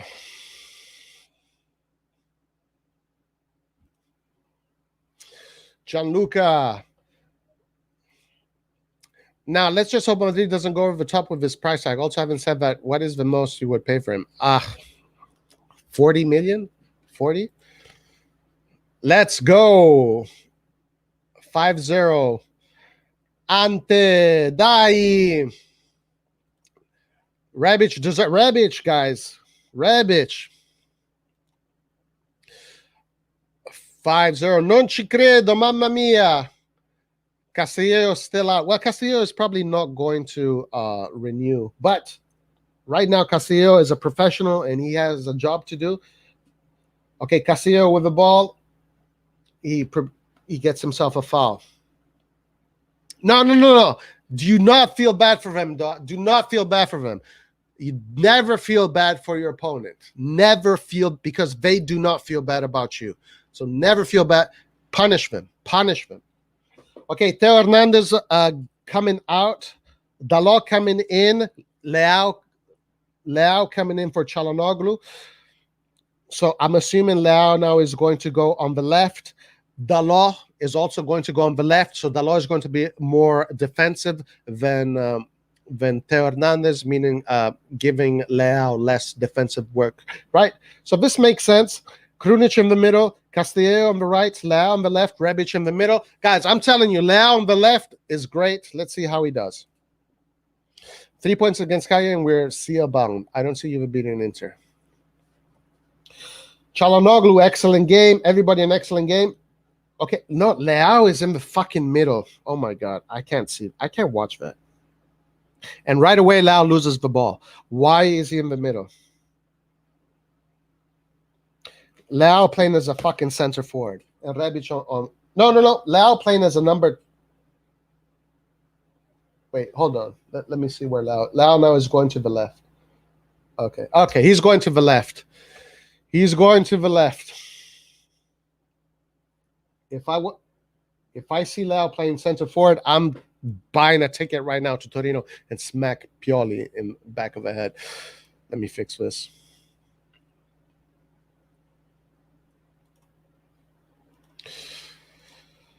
All right. 3 points against. Yeah, I read that. Samu earned his pay today. After the game, he can get more tattoos and hair dye. Oh, that's funny. That's funny.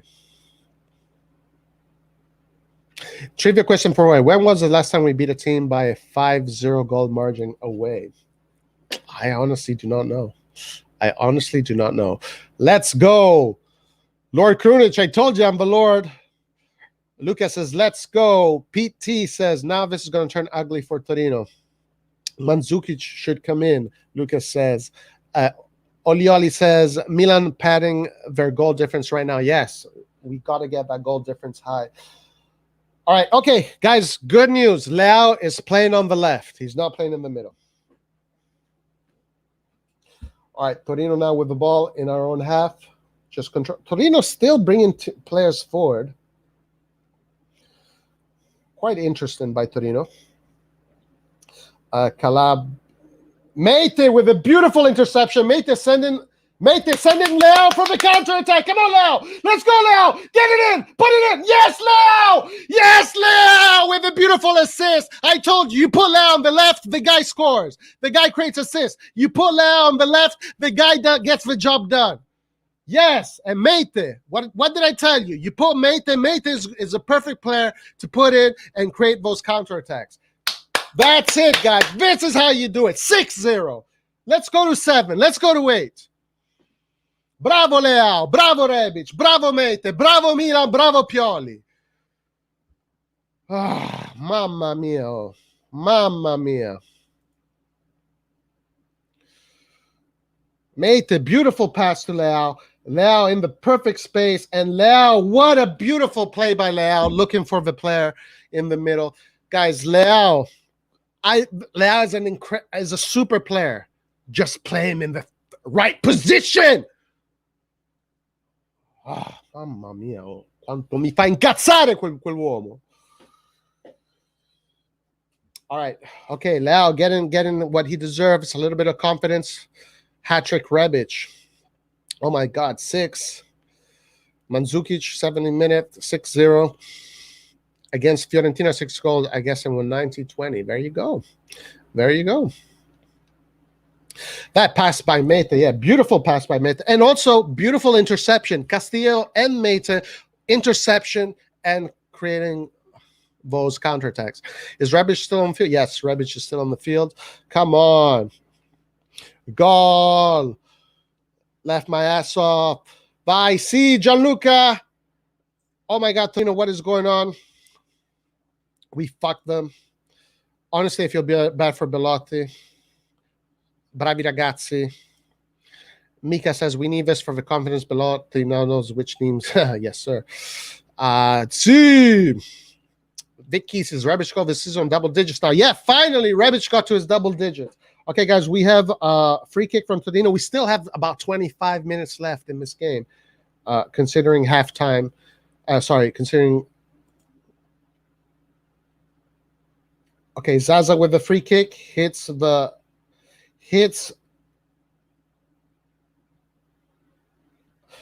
Mandragora now is on the pitch. I don't know if Mandragora was playing. Did Mandragora start? Kessie getting the ball right in his liver, I think. That camera shot on Belotti, yeah, he looked pretty depressed. Looks like, yeah, I'm definitely sure about my decision this summer. I won 7, me too. I hope Rebic doesn't get a yellow.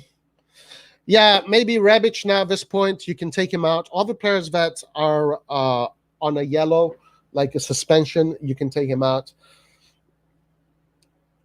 Maybe you can put Maldini if Mandzukic is not available. All right, so we got Kessie with the ball forward.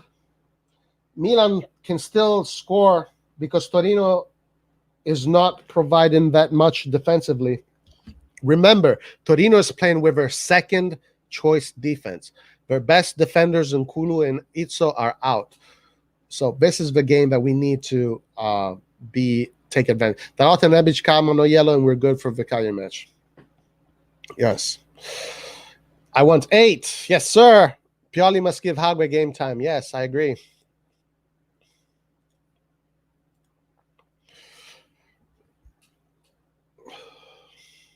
All right. So Milan now with the ball, controlling the ball from the back. Kjaer, Donnarumma. Torino a little bit. Torino still fighting. Easy possession. Chiesi now with the ball in the middle, asking the players to create space. Calabria with the ball. Castillejo with the ball goes back to Kjaer.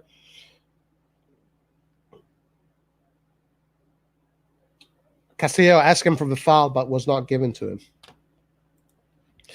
Neck Lord. Yes, fire. It's been Milan's week. Nobody can stop them. Hope we finish off Cagliari. Yes, I hope so too. Napoli's winning by 5. Napoli won by 5, right?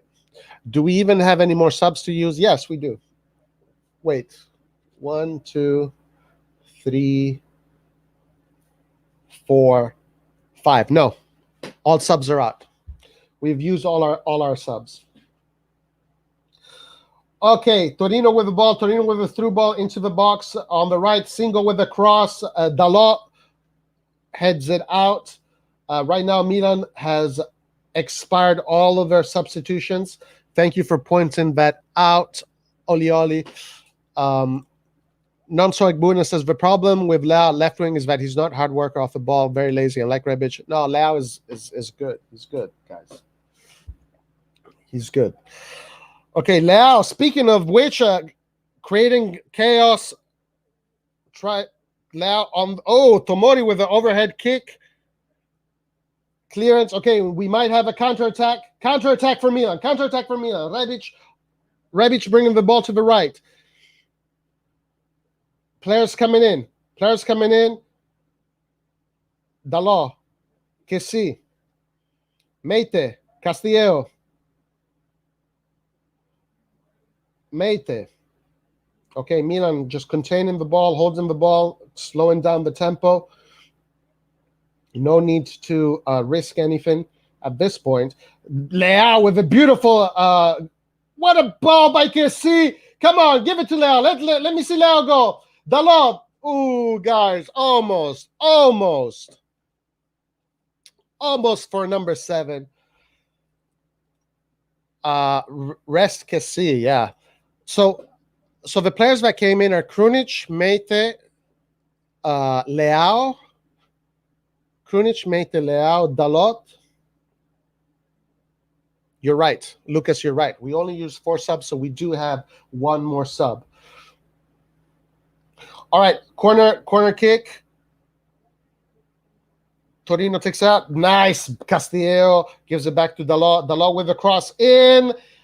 Yes, let's go. My golazo! Rebic with a poker. 4 goals. 7-0, guys. 7-0. And guys, again, Castillejo with a beautiful technical display on the left.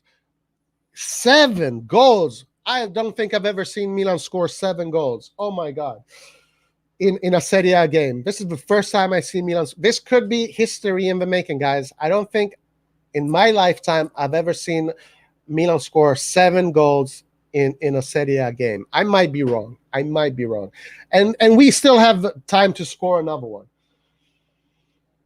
Guys, Krunic with another assist. Krunic now with 2 assists. All the subs came in perfectly. Meite has been incredible. Leao, perfect. Dalot, perfect. Krunic, perfect. All the players that have been getting a lot of hate are finally showing their worth. All right. Dai Tomori, hoping for a Rebic hat trick. I think Rebic has scored. Oh, yeah, it is a hat trick. Sorry, guys. My bad. I thought he scored 4 goals. My mistake. I was wrong, man. I was here complaining after this is what we need to invest more to push on next season. 707 heaven. Vicky. Yes, sir, guys. Yes, sir. 7. Wow. Cry Juve merda. Wow. I was 4 years old in 2001 when we beat Inter 6-1. Yeah, I still remember that game too. Kessie missed only one match this season with 11 goals and 1 assist. Damn, he's a tank. Yeah, for sure. Last time Milan scored 7 was 94 against Fiorentina. Van Basten scored 4. Nice. Cool. That's awesome. Thank you, Carlo. Moment of history right there. Nice. All right, guys. So we still have about 12 to 13, maybe 14 minutes left. So time to score another one. Donnarumma with the ball. Kessie goes to Kjaer. Kjaer to Calabria. Calabria to Kessie. Kessie making a little bit of a mess out of that. No, sorry, Mate. Okay, Kessie with a nice ball. Let's see if he can get it in. Yes, it does go through. Ooh. Oh, we got Mandzukic. So Mandzukic just came in. I missed that. I'm assuming Mandzukic came in for Rebic.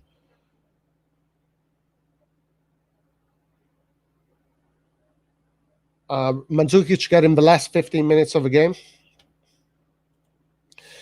Eighth is coming.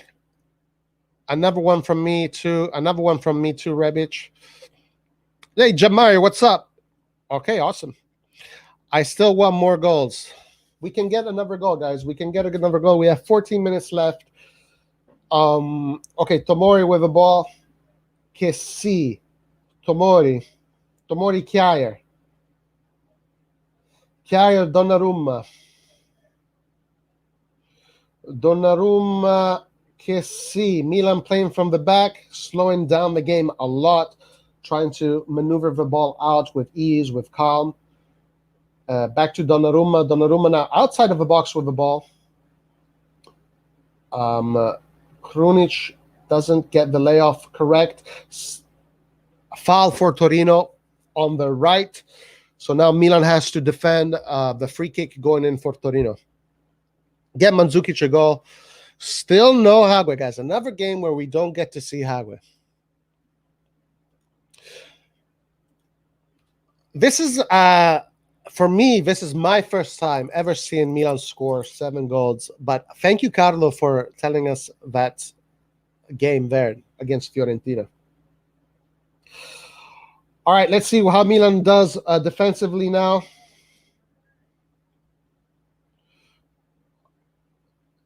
Let's see. Okay, Verdi on the ball, getting the free kick. Milan has to defend. Conceding no goals would be ideal. Let's see if he can do it. Okay, cross coming in. Terrible cross by Verdi. Terrible cross by Verdi. Milan back in possession. 12 goals scored in last 3 games. Hopefully keep this clean sheet too. Yes, sir. All right, Donnarumma now playing short. They were playing long, now Donnarumma now playing short. So Kessie with the ball in front of the box, going to Calabria. Milan playing slow-paced game, just calm, cool, and collected. Looking for Torino, moving their team back, giving Milan, inviting Milan almost. At this point, Kessie playing as the last defender, playing as the regista difensivo. But they should move forward because they're allowing Torino to pressure them, and they shouldn't do that. So they should bring the ball forward. Yeah.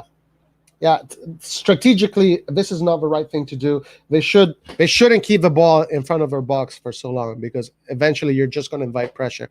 I think Howe is leaving this summer if he cannot get. I think Howe might go on loan, and it would be good for him to go on loan. All right. So Milan now must not play this overly relaxed game in the back and invite pressure. They should just start. They should do this. They should play, possession, but they should bring it forward a little bit more. But Milan still going with the same strategy, playing very slowly on the back, not really playing vertical, playing horizontal. They should play a little bit more vertical. They should play just a tiny bit more vertical right now. Okay, we got Mete on the ball. Mete to Calabria. Milan still playing horizontally and going back, almost like telling them, okay, we're not going to score on you. Maybe that's what they're doing. Mercy, they're showing mercy maybe. Let's see if that's the case. Milan still playing in the back. But this is, you don't want to do this. This is not right. It's not the correct strategy. Milan right now not playing the correct strategy. Inviting pressure. Milan definitely not playing the right strategy in this phase of the game. They should definitely play a little bit more vertical. Some fans who couldn't watch the game will be shocked waking up to see the scoreline. They might think they're dreaming. Haga will be integrated during the summer. I think he'll be useful. Maybe. We'll see. Hopefully. Pete says, wow. Okay, so let's see how this game develops in the last 10 minutes or so. Or even less. Last, 6-7 minutes. Okay, Torino with the ball, attacking from the right, cross in. Very good job by Tomori. Singo with the ball on the right, attacking Dalot. Torino now. Singo trying to dribble against Dalot. Dalot puts it out for the corner kick. This team seems content. I want more. Have we ever scored 8? I don't know. I honestly don't know if we. Yeah, probably like in the 50s, the 60s, maybe, but I don't know if we've ever scored 8. Belotti looking very depressed. I wonder why Belotti was out of this game. Who knows? Who knows, guys? Who knows why Belotti was out of this game? All right, Ansaldi with the ball. Chiaia defending pretty well. Okay, now let's verticalize a little bit more. That strategy Milan was adopting is not good. Castillejo trying to get the ball out of pressure, but he gets dispossessed by Torino. Torino now wins the ball in our own half. Okay, Torino now keeping the ball. Torino now has pretty much their whole team in our own half. Oli says, y'all got to remember he played a full season in Norway before. Yeah. He never. Yeah, that is absolutely true. Constantly attacking, caring for the legacy of Sacchi's Milan. Mika Cambia is 8-2 against Foggia. Ah, nice, Carlo. Very cool. 8-2 against Foggia. First set is first set. La, Pioli's on fire. All right, guys. Okay, free kick for Milan. In 93, Milan won 8-2 against Foggia. Thank you, Carlo, once again. I miss those games. Man, 94, 93. What a team we had there. All right, guys. So we at the 88th minute. Yes, definitely. That Juve game definitely gave a lot of inertia to the team. Okay, so Chiaia now with ball. Again, I don't like this strategy. This strategy to me is stupid. It doesn't make any sense. They should definitely verticalize. There's no point of playing this kind of football right now. Okay, all right, so Milan with the ball. All right, verticalize now. Let's verticalize. Okay, Milan going forward. Leao bringing the ball forward. Leao, why are you going through the middle, Leao? You have the player on the fucking side. Leao making a mistake now in possession. I don't like the way Milan is managing this part of the game. Even though the game is over, but still, I don't like the way we're managing the game right now. Leao playing in that middle position. Leao just does not know what to do when he's in the middle. He has no clue what to do when he's in the middle. I don't understand how Pioli can't fucking see that. I just don't understand how he cannot see that. All right, okay. Milan just holding the ball, still in the defense. Going back to Donnarumma, Milan slowing down the game at literally standing pace. Okay, Donnarumma with the long ball, trying to look for Mandzukic. I don't know whether or not this is just showing Torino mercy or what, but I disagree with this approach. They should go for number 8. Okay, Chiaia with the ball. Castillejo, nice play by Castillejo, but he loses the ball. Milan losing the ball in their own half right now. The change of strategy is I'm not a big fan of. Okay, let's go. Torino with the ball. Okay, now Krunic with the ball. Krunic almost with a beautiful through pass, but it didn't go through. They're really playing for Champions League. Yes, sir. So long as Juve drop points against Inter, CL is ours. Belotti picked out a knock in the last game. Oh, okay, I got you. All right, now let's see. We have Mate with the ball. Mate gets fouled. Milan ball.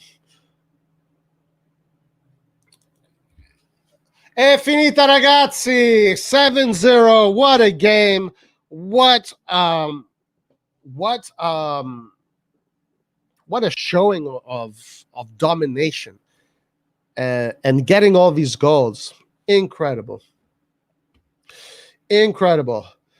We have Laert joining us. What's up, Laert? Can you hear me? Oh, wait, hold on.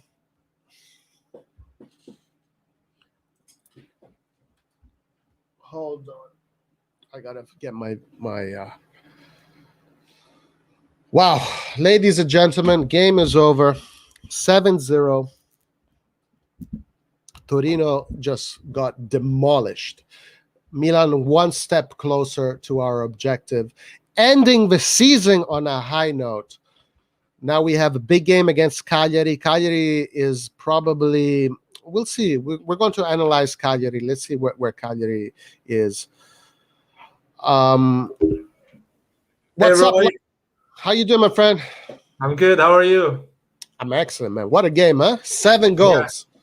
You've been busy, huh? It's been busy, right?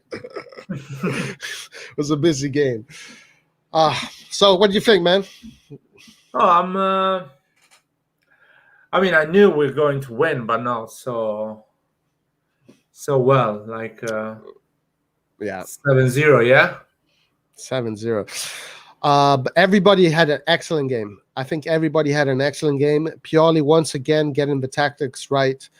Brahim Diaz now showing if we had this Brahim Diaz from the beginning of the season, and guys, if we had this Brahim Diaz from the beginning of the season and Ibrahimovic fit the whole time, who knows what would have happened? Who knows? We had this Brahim Diaz from the beginning, but Çalhanoğlu was playing, and he was playing pretty well in the beginning. And I think Brahim Diaz had some injuries in the most delicate part of the season, when everyone was getting injured. So we never had that number 10. We had always Krunic and Castillejo at the end. Yeah, and for sure, I think Pioli also didn't see him ready, right? Like physically. I don't think he saw him ready. I don't know if he's wrong. Maybe he was wrong. Maybe Pioli didn't have the courage.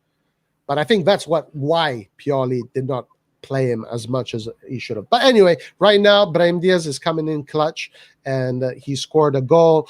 He scored, he had an assist. A beautiful, beautiful performance by the whole team. The only player that maybe played a little bit subpar today was Benacer, but it's okay. No problem. Mate came in, beautiful. Mate, what a game by Mate. What a second half by Mate. Castillejo had an excellent game. Krunic came in, had 2 assists. Tomori Kjaer, Calabria Teo, perfect in the defense. Donnarumma had 1 exceptional save. Did you see Çalhanoğlu? What the hell was going on with Çalhanoğlu? Did you see what Çalhanoğlu did? He had a award with the pass. The pass. Yeah.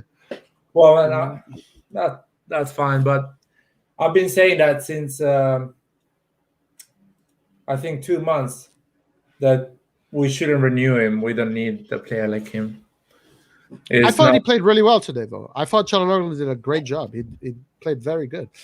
I mean, except for that 1 pass, but overall in the minutes he played, he did a very good job. I can't think of anybody that today. Everybody at least gets a 7.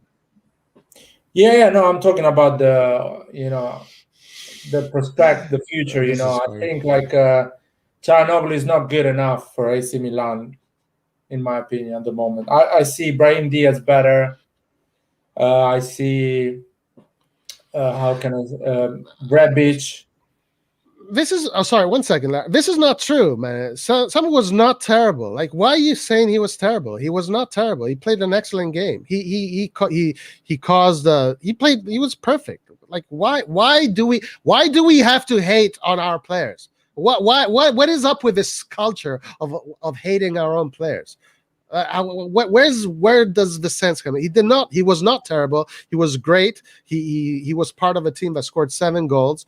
He did an excellent job. Sorry, Laird. Go ahead. No, exactly. I agree with you. When somebody plays well, you have to say that they play well, and that's it. Is another thing when you think, is it good enough to be part of the AC Milan squad?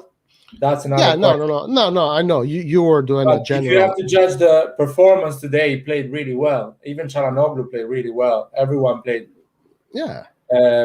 spot on, Yeah. No, I know you're talking generally. Yeah, general. I mean, but to say that Samu was terrible. Like, what game were you watching, man? Yeah, that's too much. I mean, that's not kind of how can I say? It's just being biased. You don't like the player, and then anytime he plays, you're gonna always say he's not good, he's playing bad. But I think he played pretty well, and I'm sure a lot of people in the beginning were worried about him starting. And at the end, we won 7-0, and he did his job properly, and he got a penalty. So he got a penalty. He started the counterattack that led to Rebic's first or second goal. He was dangerous. He hit the crossbar. It's like everyone played well, apart from as you were saying, Benacer was a bit sloppy, just a bit. Yeah. But I think because he is not 100% still, and he cannot play every 3 days. So good thing he played just half time, so he can be fresh for the next game. Mm-hmm. But everyone played well. Krunic, okay. Krunic had 2 assists. Krunic had 2 assists. Yeah, he had 2 assists. He had a really nice through ball for Rebic, and then another assist for Rebic with the head. That was Krunic. Okay, we had them. I don't know. Yeah. But yeah, we did our part. I'm a bit upset with Berardi. He missed the penalty against Juventus. Oh, what was the score there? 0-0.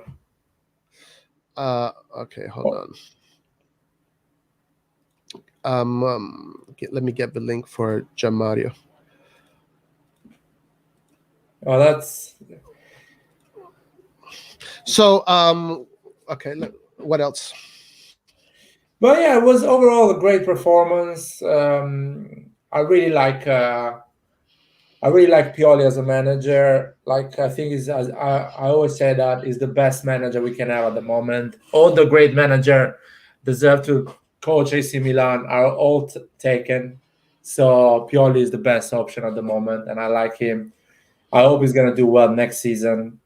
And what I want from Pioli, I always say. Why? Sorry. Why was he shit?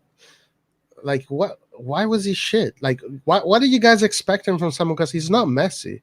Like, Castellano is gonna do his part. I don't know. Yeah, it's. Here you go. Ole, hola, Milan. Hey, what's up? Pioli's on fire. La la la la la la la.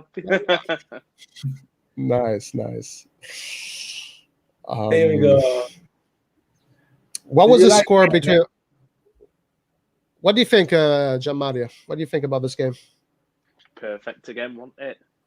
Perfect. Yeah. Pioli once again got everything right. Yep. So he did. Yeah, sure.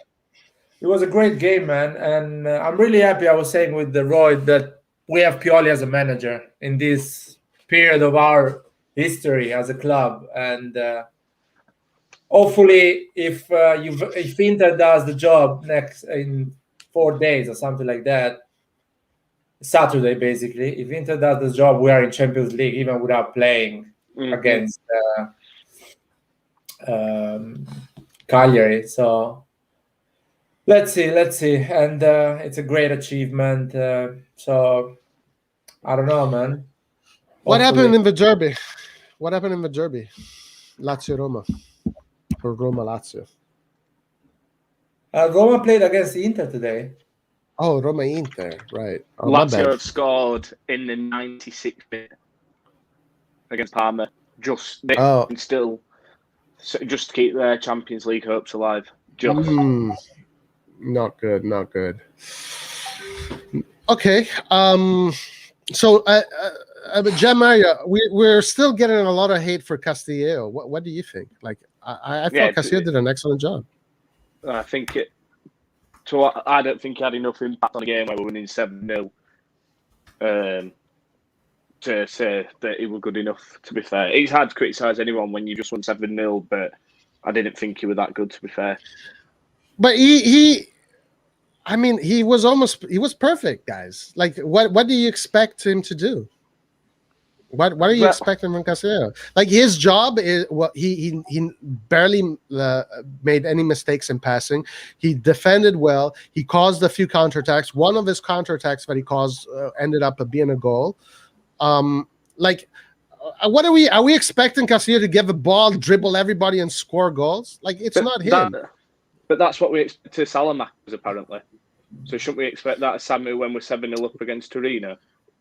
Well, he got a post. He got a penalty. 3 goals were because of Castillo. Well, not 3 goals. 2 goals were definitely because of Castillo.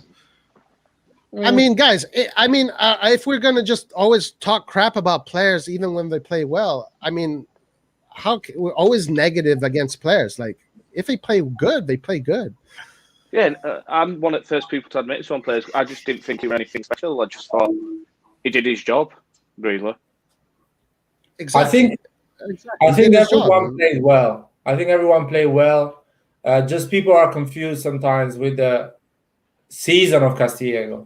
So I agree, he's not good enough to stay at AC Milan, but today he did his job. He's a squad player. It's not our first choice. It should have been even our second choice, but this is the AC Milan. At the end, we needed to win today. And I think bad is when you actually draw with Torino today. And we could have done that. Without Brahim Diaz, probably we could have struggled a lot the first half. Without what? Without Brahim Diaz. We would have struggled? Yeah. Imagine Leao, Çalhanoğlu, Castillo, probably we would have struggled a lot. I don't know if I thought Diaz played really well. I don't think we would have struggled with Leao, Çalhanoğlu, and Castillo. You think we would have struggled? Yeah, we played with weak teams with Leao, Çalhanoğlu, Castillo, and we struggled. We scored maybe 1 goal, and we finished maybe 2-0 or 1-0 at the end. Diaz made the whole difference. Diaz made Samu and Çalhanoğlu look good today. Yeah, I'll agree with that. That's the thing. I don't agree. I don't agree. I think right now you put anybody in this team in the right position, we're going to play well. No, man. 2 weeks ago, Diaz wasn't playing. We were struggling. It's not a coincidence. No, okay, but I think the team is in form. I praised Hakan quite highly on Sunday, and then today I thought he dropped a bit of a stinker, to be fair. I mean, the only mistake that we made was because of him, and I don't think he played that well. I thought Hakan was a weak link. I thought Diaz was the player that unlocked everything for us while he was on the pitch. He really made us stick. I don't know. I don't agree. I think Chala played great. I think they all played great, man. I mean, how can you say someone play like shit when you win 7-0? No, I'm not saying they play shit. I'm saying without Diaz, this team doesn't play well. I'm realizing that he's a good player, man. He's one that actually dribble, gives a proper pass. He creates superiority. So he dribbles 1 and 2 players, and you have 1 more player in attacking. The last pass is more precise than Çalhanoğlu and the other players we have as attacking midfielder. He gave the ball to Theo Hernandez when he scored the first goal. Precise, a perfect ball. He stopped it and he did a great goal, of course. He's a good player, man. No, he's a good player, but I just where I don't agree is that the other players played well too. I thought I didn't see anybody play bad. I don't know. It's just other players play good, yeah, of course. But I think Brahim Diaz or a player like Brahim Diaz is needed in this team in the future. It's like we need it. How can you say they're not ever peak if they just beat Juventus 3-0 and now Torino 7-0? No, I think he means I'm guessing he means like Hakan on Sunday. I'd say was at his peak. The way that he played, it was fantastic. But then he's coming today and he kind of dropped his level down. He kind of almost dropped his level to Torino's level, if that makes sense. Like Diaz upped it to the level that he was playing at against Juventus and he carried it on. Teo carried it on. Rebic carried it on, and then Hakan just kind of dropped it to a level that he dumbed it down to play against Torino, if that makes sense. I mean, that's not what I saw. That's not what I saw. Man, we played without Diaz against Sassuolo. We lost 2-1. And Sassuolo kept the possession, controlled the game, and won. I'm not arguing that Diaz is. I know Diaz is doing great. I'm seeing the whole team being a unit right now and playing with conviction and playing with fire. Everybody doing the role well. Everybody playing at the best they can play. You know, some players the best they can play is not Messi, is not Ronaldo. But man, I can't find one negative thing to say about anybody today. Maybe except for Benacer just a little bit. But anyway, I'd say the only negative was the misplaced pass from Hakan that led to that chance where Juju had to save him. Yeah, that play was ridiculous. That was just sloppy. I mean, that was just ridiculous. Like, what the fuck was he thinking when he did that play? Yeah, but anyway, missed a goal in front of the keeper. A simple goal. That was crazy. Well, let's see. I'm a bit worried now because I don't want them to kind of chill and say, okay, we're gonna win against Cagliari easily. Yeah, I want them agree. to go and get the job done against Cagliari. I think we win against Cagliari is done. What do you think, John? Yeah, if we win against Cagliari and Atalanta beat Genoa, then I just feel like Milan and Atalanta will go into the game. Last game of the season, they'll just play for a draw because that way both teams 100% qualify. So just beat Cagliari, that's all we have to do. Not worry about anybody else and just do our own job now. That's the most important thing, I think. Win against Cagliari, and if Juventus doesn't win against Inter, a draw is enough as well. Yeah, so fingers crossed, but even if they do win, just as long as we focus on us and we don't become complacent and we just get the job done, then I think we should be all right, really. Fingers crossed, anyway. But yeah, going back to Brahim Diaz, I really think even when we played against Manchester United, Brahim Diaz did a great game. Yeah.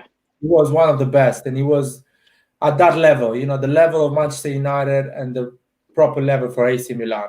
Yeah. Every time he played, I think he's good. He's really good.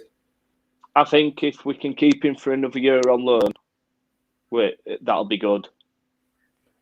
I think if we have the money, we should buy him. If we don't have the money, we should keep him another year for a loan and pay. But we should buy him. I'd rather keep him for another year on loan and invest that money this season on a striker and then try get him next season if he keeps up this level. Because the striker is the most important. Oh, I can't believe I'm saying that after winning 7-0, but the striker is the most important thing, I think. Yeah, the striker is important.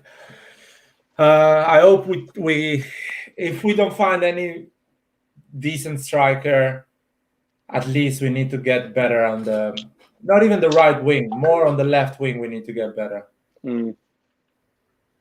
So I like Selemaker a lot. I like him, and he's improved a lot this season. And I think next season he's going to improve even more. I agree. I love him. I think he's so key to the way that we play. It's hard to say. I'm not going to say actually because we've just won 7-0, but we've probably scored more with him on the pitch. I know that sounds a bit silly, but he's still better than Castiel, and he'd probably finish that chance that he had. But Castiel, he didn't have a bad game. I just don't think it were anything to write home about. He played on the right wing against a struggling Torino side, and by winning the penalty, I wouldn't say he was overly effective. You've got Leao who came on, Krunic who came on, who did more. For me personally, in that short period of time than Castillo did in 90 minutes. But that just personal opinion there. Yeah, I feel like Krunic is more solid, even physically. He's tougher, he's stronger than Casti. And he can do more position in the field. Yeah. So it's more useful to the team. You can play as a midfielder, or you can play as an attacking midfielder on the right, on the left. Is more useful. Going back to Brahim Diaz, just curiosity. I don't remember in the previous years. 21 years old, which is really tiny and really light, actually being so effective in Serie A. You know what I mean? Yeah. It's a quite bit like, impressive. I suppose, in a way, it's a bit like Papu Gomez for Atalanta. Well, when he was at Atalanta, should I say. It reminds me a lot the way he treats the ball, as well as Wesley Schneider. Yeah. A lot similar player. Of course, Wesley Schneider at the Inter was at his peak. He's 27 or 28 years old. Brahim Diaz is just 21, and that's what everyone forgets with this Milan squad, like how young they are. Everyone's already writing some players off that, thinking that they're 27, 28. Diaz is 21, Salamanca is 21, Leao is 21, Kessie is only 24. These players aren't at the peak yet for another, some of them 5-6 years. A couple of them are about to hit the peak shortly, but still in Serie A, some players' peaks don't even come till they're in the 30s. Like when you look at Pirlo when he transformed Juventus, that some could argue that was his peak at the end of his career. So some players don't even hit that yet, and our team's already so good, and it's just nice to see us winning, and all the suddenly out of nowhere, all these purely people that want him out have vanished. No, it's going back to, I think these players, Benacer, as you say, Kessie, they're really on. Calabria is 24, Theo Hernandez 23. Who else? Oh, the Tomori is 23, going to 24. Romagnoli, I suppose, he's only 25, isn't he? 26, 25. Who? Romagnoli, that's still young for a defender. Yeah, Romagnoli is still young. Tonali, 21. So yeah, it's like this team. If you give to these players the right manager and time, we potentially have like 6-7 top players, 6-7 Champions League players. So we need to add. We don't need to rush. We need to add every season one strong, tough players. Yeah, I agree. I think this year, what we need more than anything in the summer is a striker, because I think Ibra's now done. I think he's finished.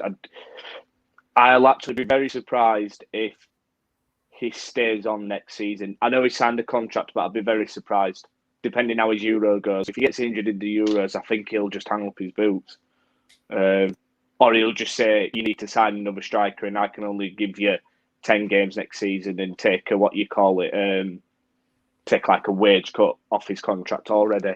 And then I'd say maybe a number 10. They're the two positions I think we need to strengthen the most in the summer.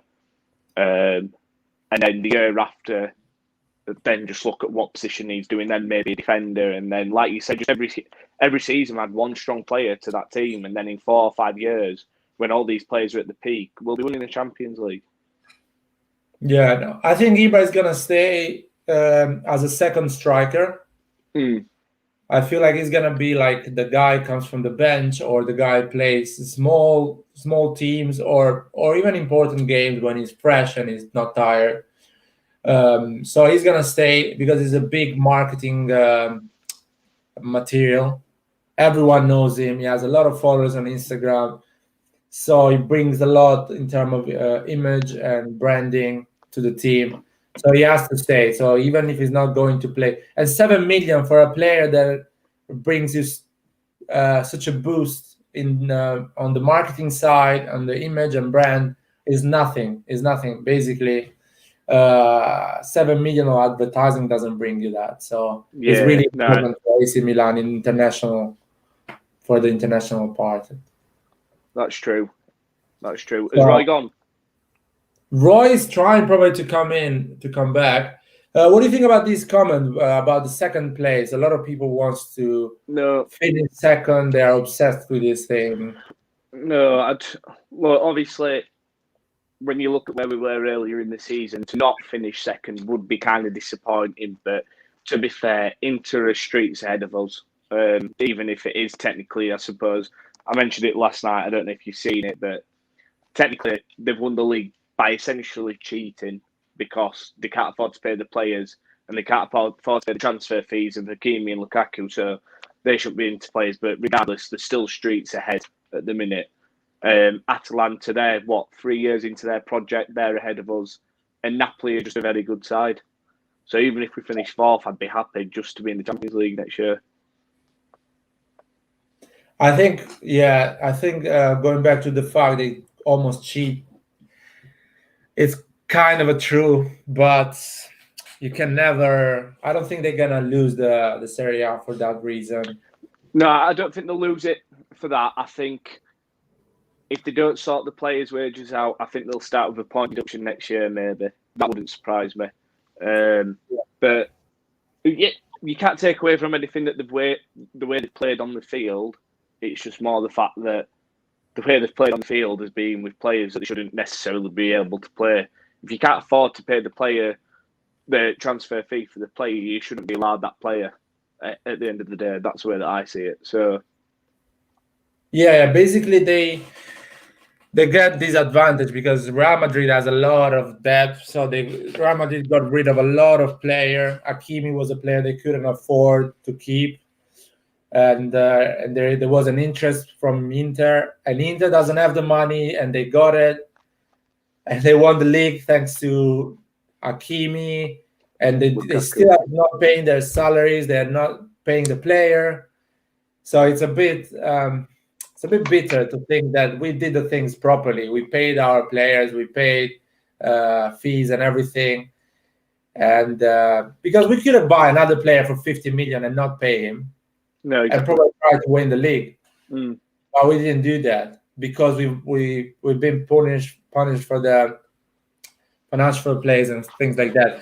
But I think if the ownership realize the fact that Inter doesn't have money and Juventus is going to play hopefully in Europa League next season, and I hope they realize this and they invest this summer.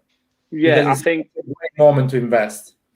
I think the surprise team to watch out for next year will be Mourinho and Roma because they don't have any Europe. This might not have any European football, so that might work in Mourinho's favour, just playing once a week and drilling it into his team. But I don't see Lazio being a threat. Atalanta, yeah, maybe they'll still be a threat, and Napoli, if they keep Gattuso, I think they'll be a big threat. But other than that, I think Inter, if they have to sell the players this summer, they'll struggle. Juventus potentially might not even be in Serie A next season if they get kicked out for not leaving the Super League. So, if any time there was to invest and back the manager and really boost the squad, it'd be this summer and try put everything into making sure that we get Champions League again next season. Yeah. Rebic is a good striker. What do you think? Can be him the first striker for the next season? Or you think? I don't know, because the way that he's just played it in the last couple of games, you'd say yeah. But I still think he's a left winger. I still think he's more effective on the left wing. But then again, he's just scored a hat trick. I mean, it was an easy. Torino kind of looked like they were giving up once he scored, but I don't know. I'd rather see someone like just invest in Vlahovic or bring Belotti in and let Rebic do his job from the left wing, and then if we needed to play up front every now and again, then do that. Mm-hmm. Some people are saying Buffon to join AC Milan. Corriere dello Sport said that he might be the surprise signing for Milan in the summer as a second choice keeper. Never. I don't want him, man. He was the keeper that says he wasn't a goal, Montari goal. I don't want him in Milanello. He ruined the last 10 years of our club, basically. Yeah. Do you know what? It would be funny if we signed him and he finally won the Champions League, but it was with us. That'd be a kick in the teeth to you. No, I don't. We don't need him. It'd be a pointless signing. It'd be silly. Yeah. It'd just be stupid wages for a second choice player that's finished. No, man, it's crazy. You keep Tataruzano, you put someone from the Primavera as a third keeper, which earns 50,000 a year or 100 a year, and that's it. It's no. I don't want him. I don't want him at all in Milanello. I don't want him to see it with the AC Milan shirt. What else you want to add, man? It's weird, man. Winning 7-0. It's not that type of team. I'm not getting used to it. No, it's a good victory, but again, like I said yesterday, it means nothing if we don't beat Cagliari. I suppose it's just now job done. Put it behind us, and we just go back to the San Siro and get the 3 points, and hopefully Champions League is secure. Then hopefully. Yeah, man. It's I really want AC Milan to get on loan Gareth Bale. I don't think we could afford his wages. I think he's still good. I think he's a great player. I think he'd be quite good in Serie A. But I just don't think we could afford his wages. And his mentality, I think, has gone from football now. I think it's a shame. He got that move to Real Madrid. He won the Champions League, and his mentality around football just seems to have vanished. He only really cares about playing for his national team, and his just wages are quite high. I think he can do well. First of all, close to Milanello, there is a golf field when all the AC Milan legends go and play. So it's a perfect place for him. And I think he had a problem with Mourinho. Probably. Because I think he's still able to play at high level. And he's looking for a team that can play the Champions League next season. Serie A is not a fast-paced league, so he can still do well. So I wouldn't mind him, man. I wouldn't mind him. I think he's a great choice, and he can help Selemacher and other players to grow because he has a lot of experience. He's a top-class player, and he probably is happy to play once a week, not every 3 days, or play big games. Be part of the squad, play 40, 50 games a year. I think we'll be happy. I would love him to see it with AC Milan. But of course, 20 million a year as a salary, it's quite a lot. I would see maybe AC Milan paying half of the salary or 70% of the salary to help Real Madrid. Maybe it'd boost. I mean, the shirt sales and the income that you get for it and stuff like that would be great. But don't get me wrong, I would like him at Milan, but I just think, I don't know, it's kind of one of them. For the good of Milan, it obviously increases the team on a technical level, but then you've got someone like Salamakers who then it might help his development playing with someone like Bale, but it could also hinder him if he doesn't keep getting consistent game time. Because what's happened with Salamakers is he's had consistent game time, playing every game at the right wing, and he's got better and better and better. And then you see Leao on the flip side at the same age, who hasn't had consistent game time, has been played all over the pitch, and I wouldn't say he's declined, but he's just kind of like stayed at the same level, and he hasn't upped his game like he should have. Like Salamakers has, he's improved, whereas Leao's just stayed. So I don't know. I think whatever money we have, I think the focus has to be on redeeming Tomori and then trying to get Vlahovic. Yeah, I'm of the opinion we have to spend a lot of money next season. A lot of clubs are in a difficult financial situation. So I would say if you have to spend, let's say your plan is to spend 60 million every summer, that's the budget for the next 5 summers.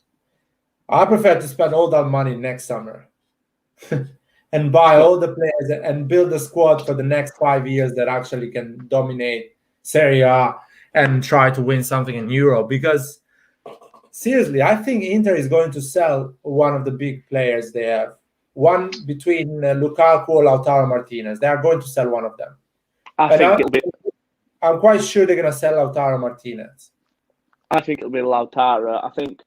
I agree. I think we have to just try spend as much as we can, and money's not the question because we've got the money. Elliot have got the money. If they were allowed to pump $1 billion in transfers, they'd put $1 billion in for the transfers. It all depends on financial fair play. If Maldini can work his magic, like say for example the way he has done with Tonali from Brescia, paying it over potentially 3 or 4 years. If you can do that with a very good player, and then still the rest of the budget focus on that striker position, I think we'll be okay. Yeah, we need some big players right now.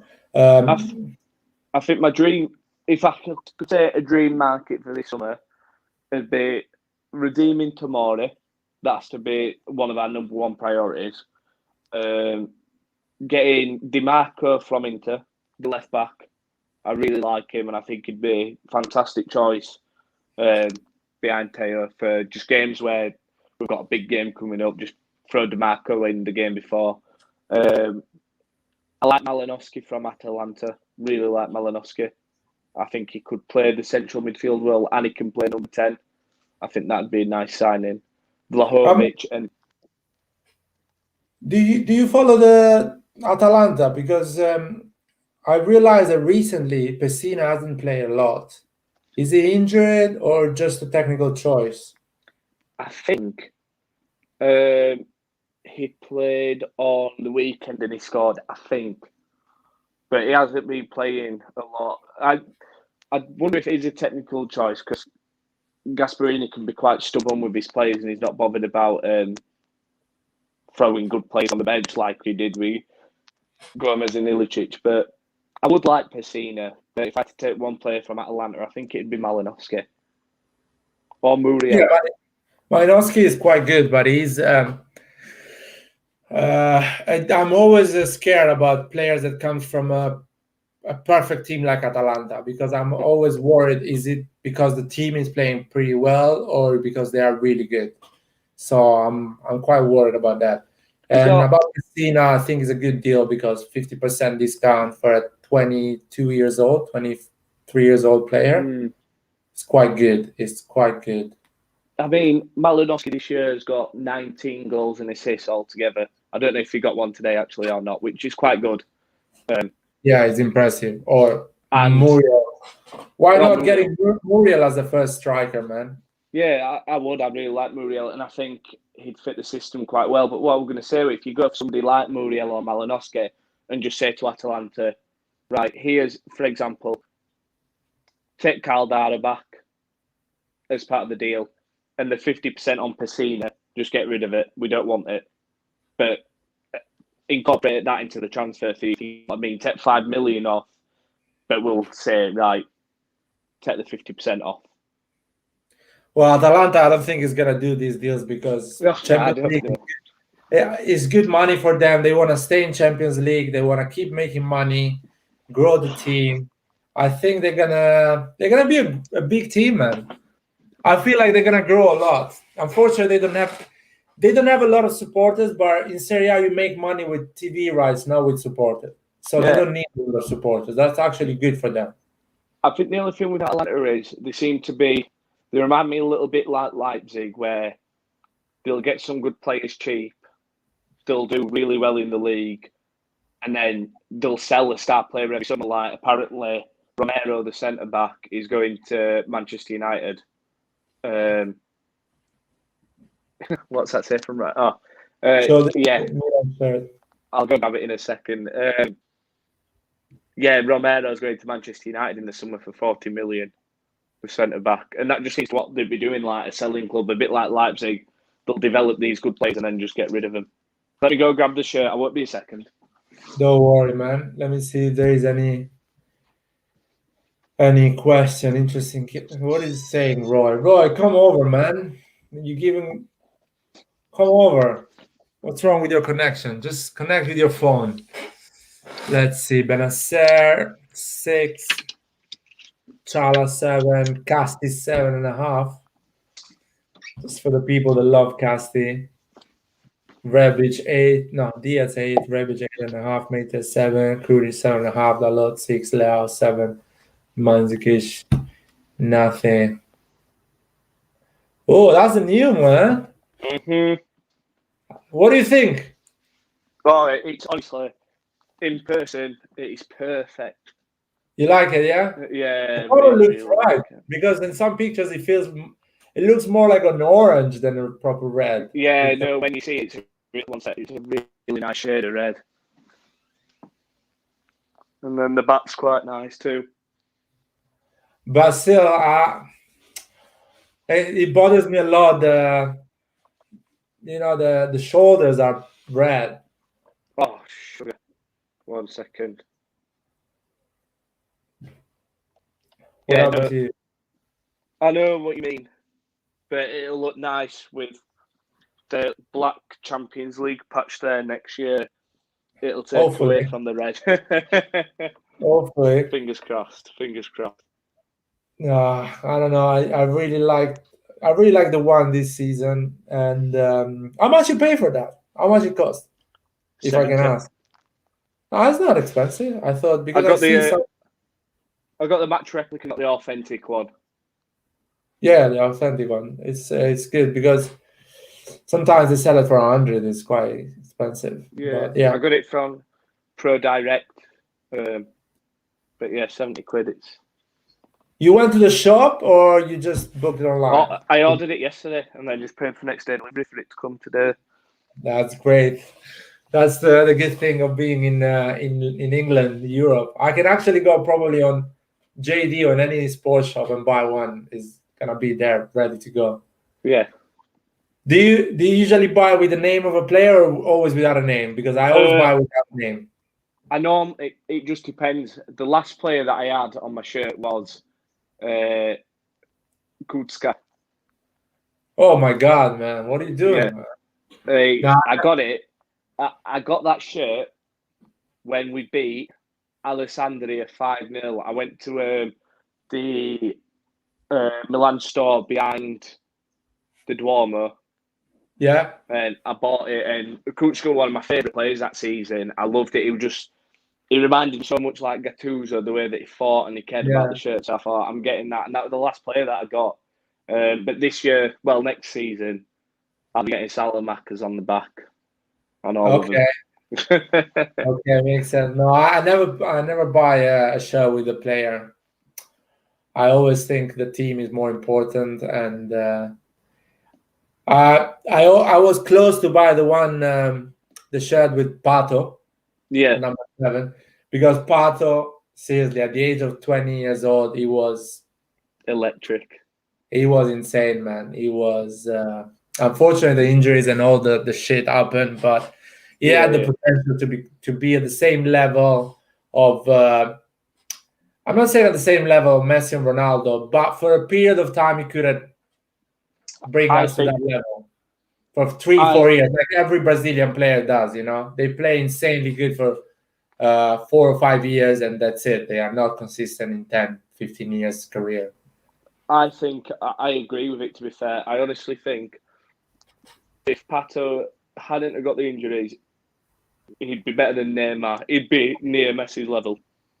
Yeah. I will see him at the level. He reminds me a lot something in between.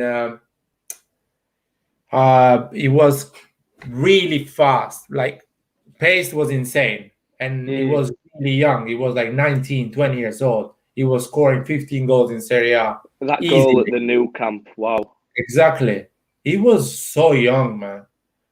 So he was, in terms of pace, similar to Mbappe, but technically he hold the ball and he dribble like almost not like Messi, but that level, Yeah, he was class. I just think that there's no way he'd have stayed at Milan for more than 3 years if he hadn't got his injuries. He'd have gone. Barcelona would have got him. Real Madrid would have got him. Someone would have come in and just taken him. Something like that. a bigger team would have got him. But that's the story of AC Milan, man. I would love to see this team once being on top of the chain food, the pyramid food. We are the team that buy the biggest player in Europe. You know what I mean? Not they buy from us. I agree. You know what? I don't think we'll be far off it in the next 5 years if we carry on the project that we're at. We need a billionaire that actually is a AC Milan support. Somebody who actually really is an AC Milan. I don't know if there is anyone out there. Arsenal has the guy on Spotify that is a Arsenal supporter. Yeah. So if he buys Arsenal, that's massive. For example, Abramovich loves Chelsea. He's in love with Chelsea. Yeah. He doesn't care. He spends money like.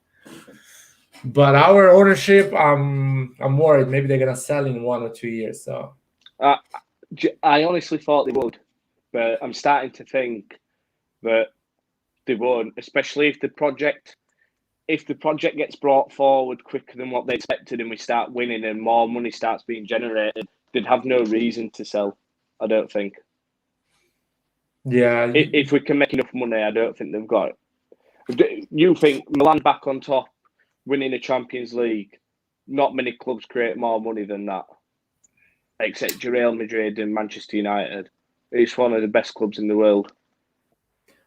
No, definitely. But I think the problem for every billionaire that comes in Serie A and buys a club, the problem is not the club they're buying, is the league the club is in.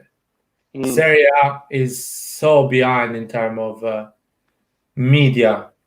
Just the product is so behind, man. Because Serie A, football, is at the same level of Premier League, in my opinion. Oh, easy. Football knowledge is even higher, in my opinion. Premier League needs to get managers outside the Premier League to keep the level. Serie A has a lot of great managers.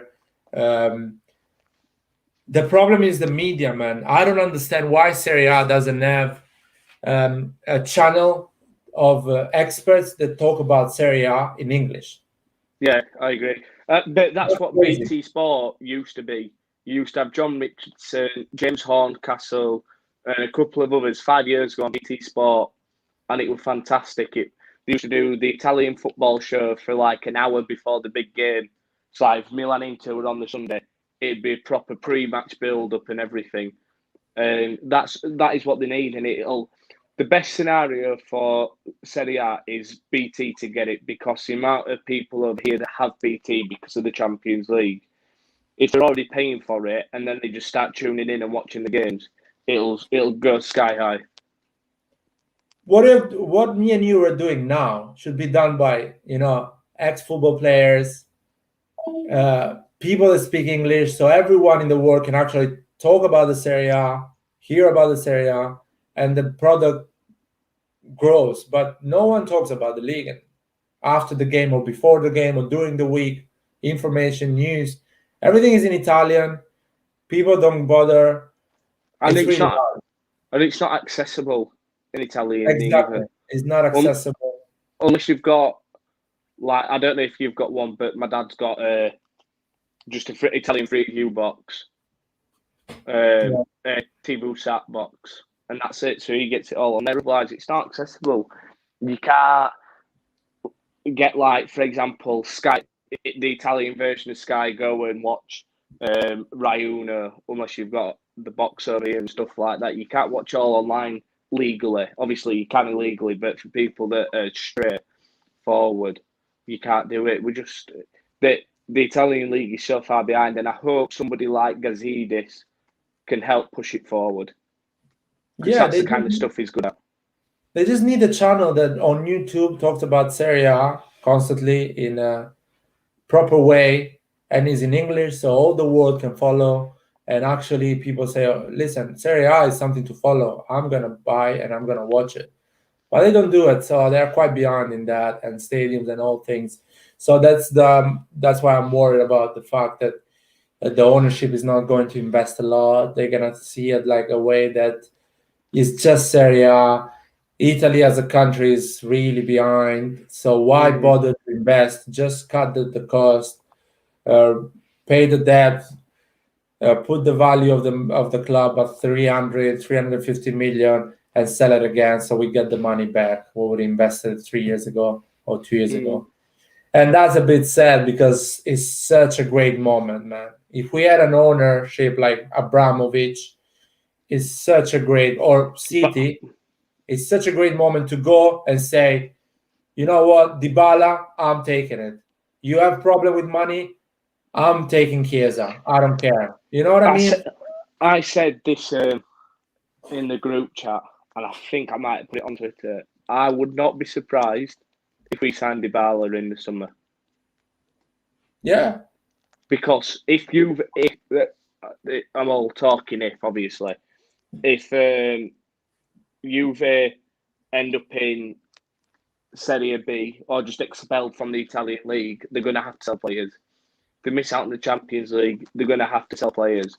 So Dybala seems like you could get him at the right price. 50 million for Dybala is a solid investment. Yeah. For the type of player he is. Realistically talking, Dybala is going to go where Allegri is going. Allegri, I think, is going in Premier League, and Dybala is going to go there.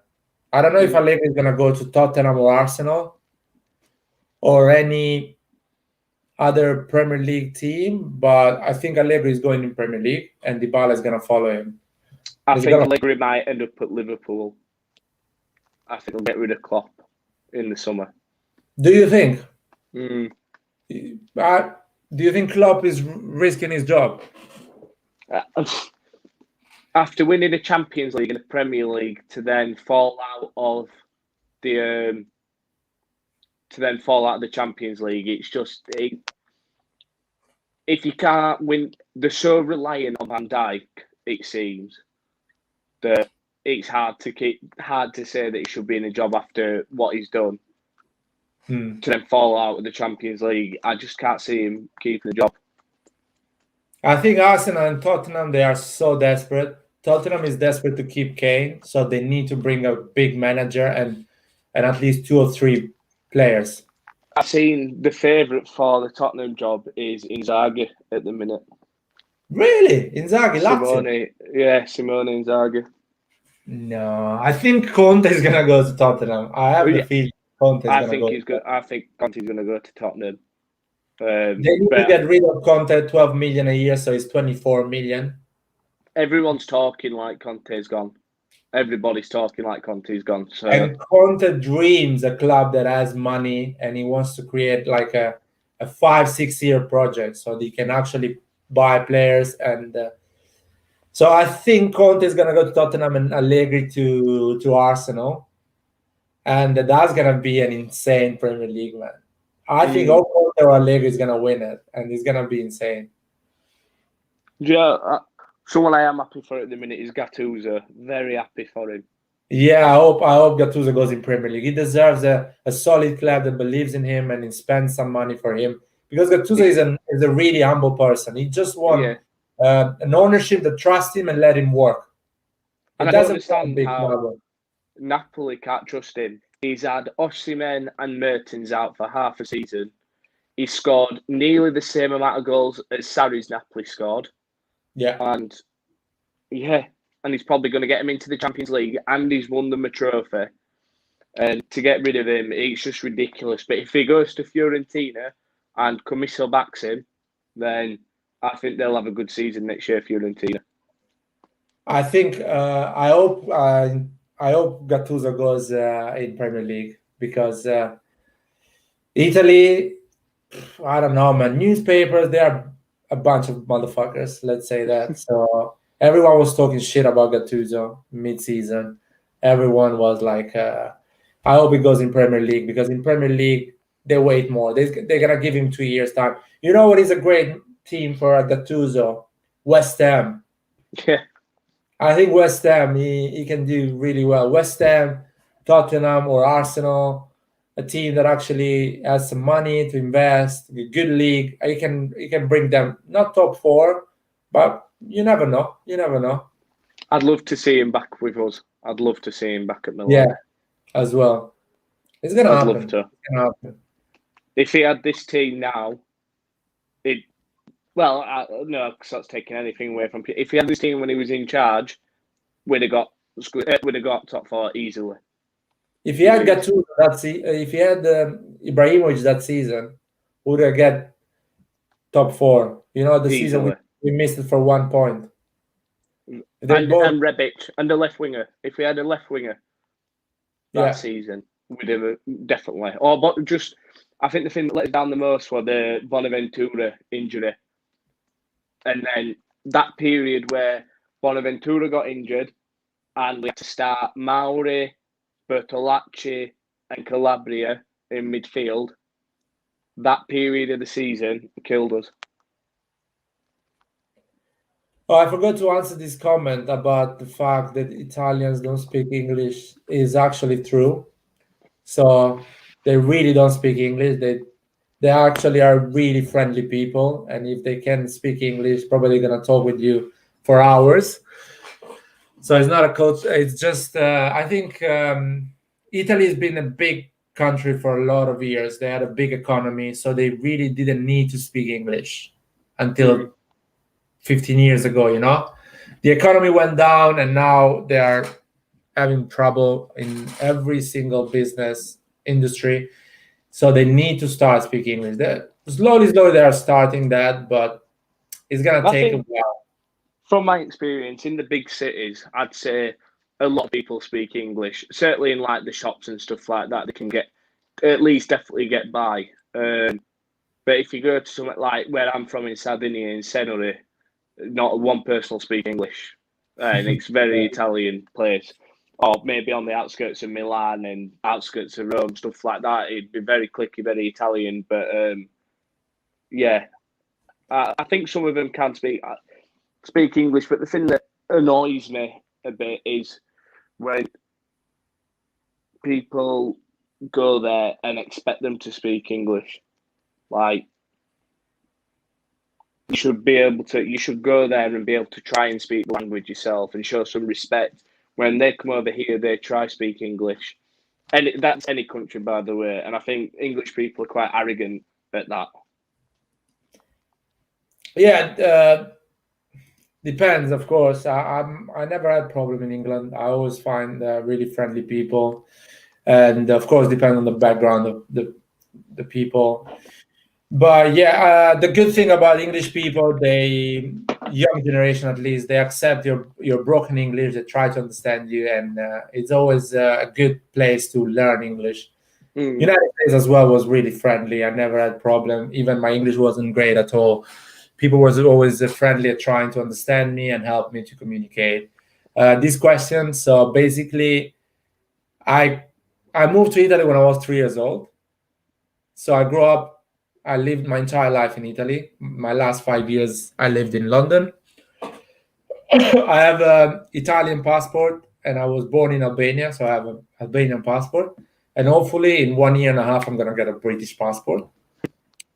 So it's really hard to answer this question, but I would say born in Albania, grew up in Italy, and living in London.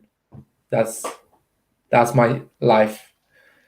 I speak Italian perfectly, Albanian perfectly, bad English, unfortunately. But it's good English, mate.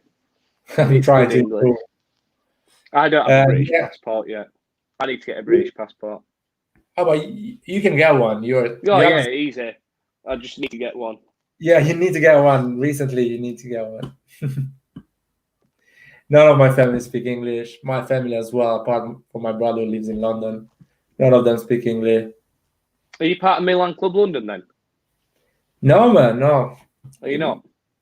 No, because I don't know. When I came in London, especially, I was so curious to see Premier League. You know, I was like, let me see what's going on in Premier League. Let me see the vibe, the culture, how the English people live football and experience football, and it's quite impressive. It's similar to the way Italians do it, but with more alcohol. Yeah. They drink more and it's well organized. I love the fact. I thought tickets were expensive, but I don't think they're expensive. I think they are cheap. Do you know? I think they're expensive. No, it's hard to find a ticket. It's really hard to find a ticket. I think in the Premier League, yeah, when I used to follow Huddersfield home and away, you were still looking at £35 for an away ticket in League One. And to me, that's expensive. When you can get a derby ticket sometimes for €40, Milan derby ticket for €40, 35 is expensive for League One. I watched 3 games of Tottenham in Champions League. At that time, Mbappe was playing for Monaco. And I paid £25 for each ticket. Oh, that's good. That's good. Wembley, man. That was like insane. Champions League football, Wembley, watching Tottenham, Monaco, Tottenham. I don't remember the other 3. I think one of them, I don't remember. Probably was Roma or no. No, I don't remember. I just remember Monaco, Tottenham.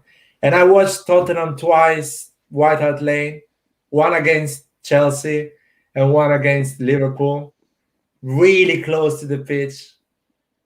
And I paid like £35, £40, something like that.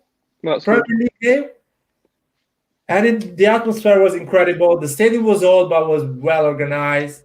We went in like 10 minutes before the game. You could buy beer, you could buy food. It was just incredible, man. It was like a proper experience, and it's not like this in Italy, unfortunately. I'm really sad because you go to San Siro, the stadium is so old, it's massive, and it's emotional, but it's not. The experience is not good enough. It's not. If there is 35 degrees outside and AC Milan is playing against Torino, I'm really struggling. Probably I'll drive 2 hours and I go by the beach. I go to the beach or I go to the lake, and I don't go and watch the game because the experience is not pleasant. But if the experience is similar to the Premier League, like the stadium is new, you can actually get food, beer, enjoy the vibe, I'll probably go and watch the game. I don't care about the price. That's the thing. And I need to go Stamford Bridge. I want to watch the game there, but it's really hard to find the ticket because the price, I don't mind. 80 quid, 100 quid is an experience. You live once in your life. I went. You'll have to come watch Huddersfield. Yeah, exactly. I want to go and watch Liverpool, Manchester, all of them. North England, I want to go. Even a small team, I don't mind. I went with my brother, with my dad, to watch Crystal Palace in London, and my dad loved it. He said football is not incredible. He said Serie A is better, but the environment, the stadium, the atmosphere is really good. It makes you want to spend money and go to watch a game and follow the team, even if it's losing. That's we are so behind in Serie A. In Italy, we are behind on that. But yeah, that's my opinion. I think somebody's saying, please don't watch Arsenal. Now I'm gonna go and watch Arsenal. If I have the chance, I'm gonna go and watch Arsenal. The Emirates is incredible. Yeah, incredible stadium. I've been 3 or 4 times. It's fantastic. Beautiful stadium. Crap atmosphere.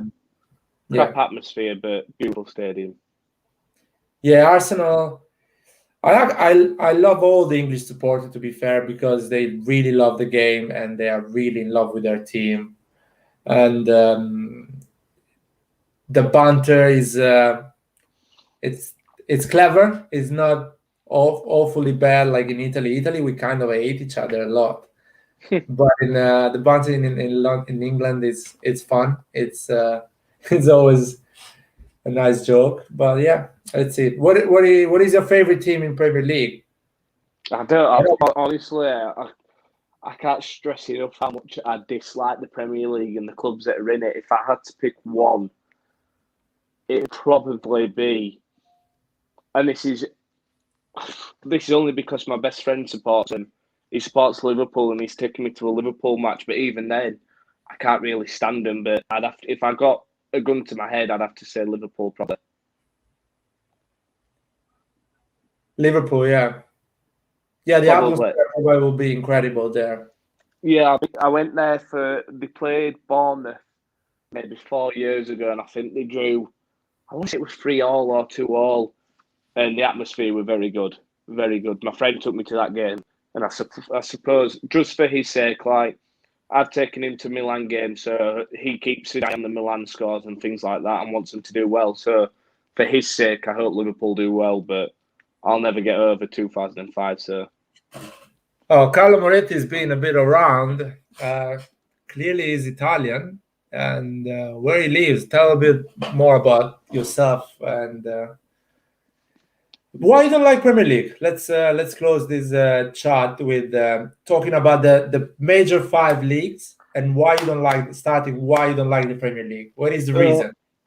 Premier League, I can't stand it. I can't stand the fans. I can't stand the pundits. I just can't stand the way that they treat the smaller clubs too. The way that the Premier League teams, they don't give respect to like the FA Cup anymore. They don't give respect to the Carabao Cup. I despise everything about the league. The money involved in the league, I despise everything about it. I think I understand your point of view because when it's too much about money, it just spoils as we say, the vibe and the spirit of the soul of the game. But on the other side, the Premier League gave the opportunity to the smaller club to have a 100 million budget, man. Oh yeah, they have a lot of money. They can actually go and become big, but it's a league that you can just 4 of them they're gonna be big. Yeah, no, from that point, I suppose it is quite good, but it can also financially cripple the little clubs. Like you look at a team like Wigan, so many years in the Premier League, then they went bust. Bolton kind of went bust. Sunderland now, it kind of makes you. I suppose in a way, it's not the Premier League's fault. It's bad management from the clubs, but you spend more than what you can realistically afford, and if you don't stay up, you can suddenly be like a very slippery spiral. Portsmouth, another club that kind of went that way and went downhill a bit. Derby were a strong pet. Leeds were another one. All them types of clubs, and I don't like the pundits involved in the Premier League. They're so narrow-minded, one-sided that the Premier League's the only league that exists. Yeah, stuff like that. I think some Premier League supporters, especially online, they always say Farmer League about the other leagues, and I don't like that because I would love to remind them that all the managers and all the big players they get it from the farmer leagues. So clearly, and I think in terms of football knowledge, England is a bit behind because they are still struggling or bringing out great managers. Yep. It's so weird. I'm shocked about that. I don't understand why. I think it's just because they're so narrow-minded and just stubborn in the ways. But the thing that gets me, if every other league had the money that the Premier League had, no player would play in the Premier League. They only go there for the money. If Serie A, La Liga could afford to pay the players that the Premier League can afford to, then players would not choose rainy Manchester, rainy London over, the Riviera in France, Milan, Rome, all them types of cities, stuff like that, Paris, Barcelona, Madrid. You wouldn't choose it. If you had a choice to get the same money in Milan or the same money in Manchester, you pick Milan every time for the culture, the food, the shopping, everything about it. So that's the only reason why the Premier League's so good, because it gets the money, which is fair enough. But I think it's a boring league. Personally, I don't like it. I don't like the way that they. So, say for example, Milan have just beat Torino 7-0. If that was the Premier League, this is why the Premier League's the best league in the world. It's fantastic. Anybody can beat anybody. Look how good the games are. It happens in Italy. Oh, well, it's because Torino are a club. They don't exist really. They're such a poor club. And I just don't like that mentality. So, that's the marketing mentality to push their product and say, look how good we are. That's sad. I think the same. 10 teams in Premier League are proper farmer team because they have zero tactical knowledge. They just cannot manage to to be a problem for the big teams, even if they have a big budget to spend. Because these teams that really get 100 million a year on TV rights, their stadium is always full, and they cannot build a team to actually get a draw against Man City or something like that, which is, for me, is crazy. If you give 100 million to Torino as a TV rights, Torino can be a giant club in 2 years. I agree. The Torino can go and win UEFA League and stuff like that. It's crazy how, as you say, they are protected from this TV rights money. So they kind of, no one can touch them in Europe, which is a bit sad. And another thing is because the other leagues are doing really bad in marketing and communication, all these things. The league I really hate, I really don't like, and it's not because the football they play. I still think it's a great football and there's a lot of knowledge. But the German league, I think, I hate the fact they let Bayern Munich do whatever they want. They are soulless. Yeah, that's what I mean. And that's why I don't like. That's why I didn't like Juve for a patch, because all they did was every year the best player from the rival team they just take away, and that's all they did. And it made them stronger, which is fair enough, but it just made the league boring, very boring, because you knew, for example, Dybala when he was at Palermo, fantastic season. Pinch, they take him, they make themselves stronger, which is fair enough, and no one could compete with it. And that's what happens in Germany. There won't be a team that can challenge Bayern Munich for the title unless something seriously goes wrong.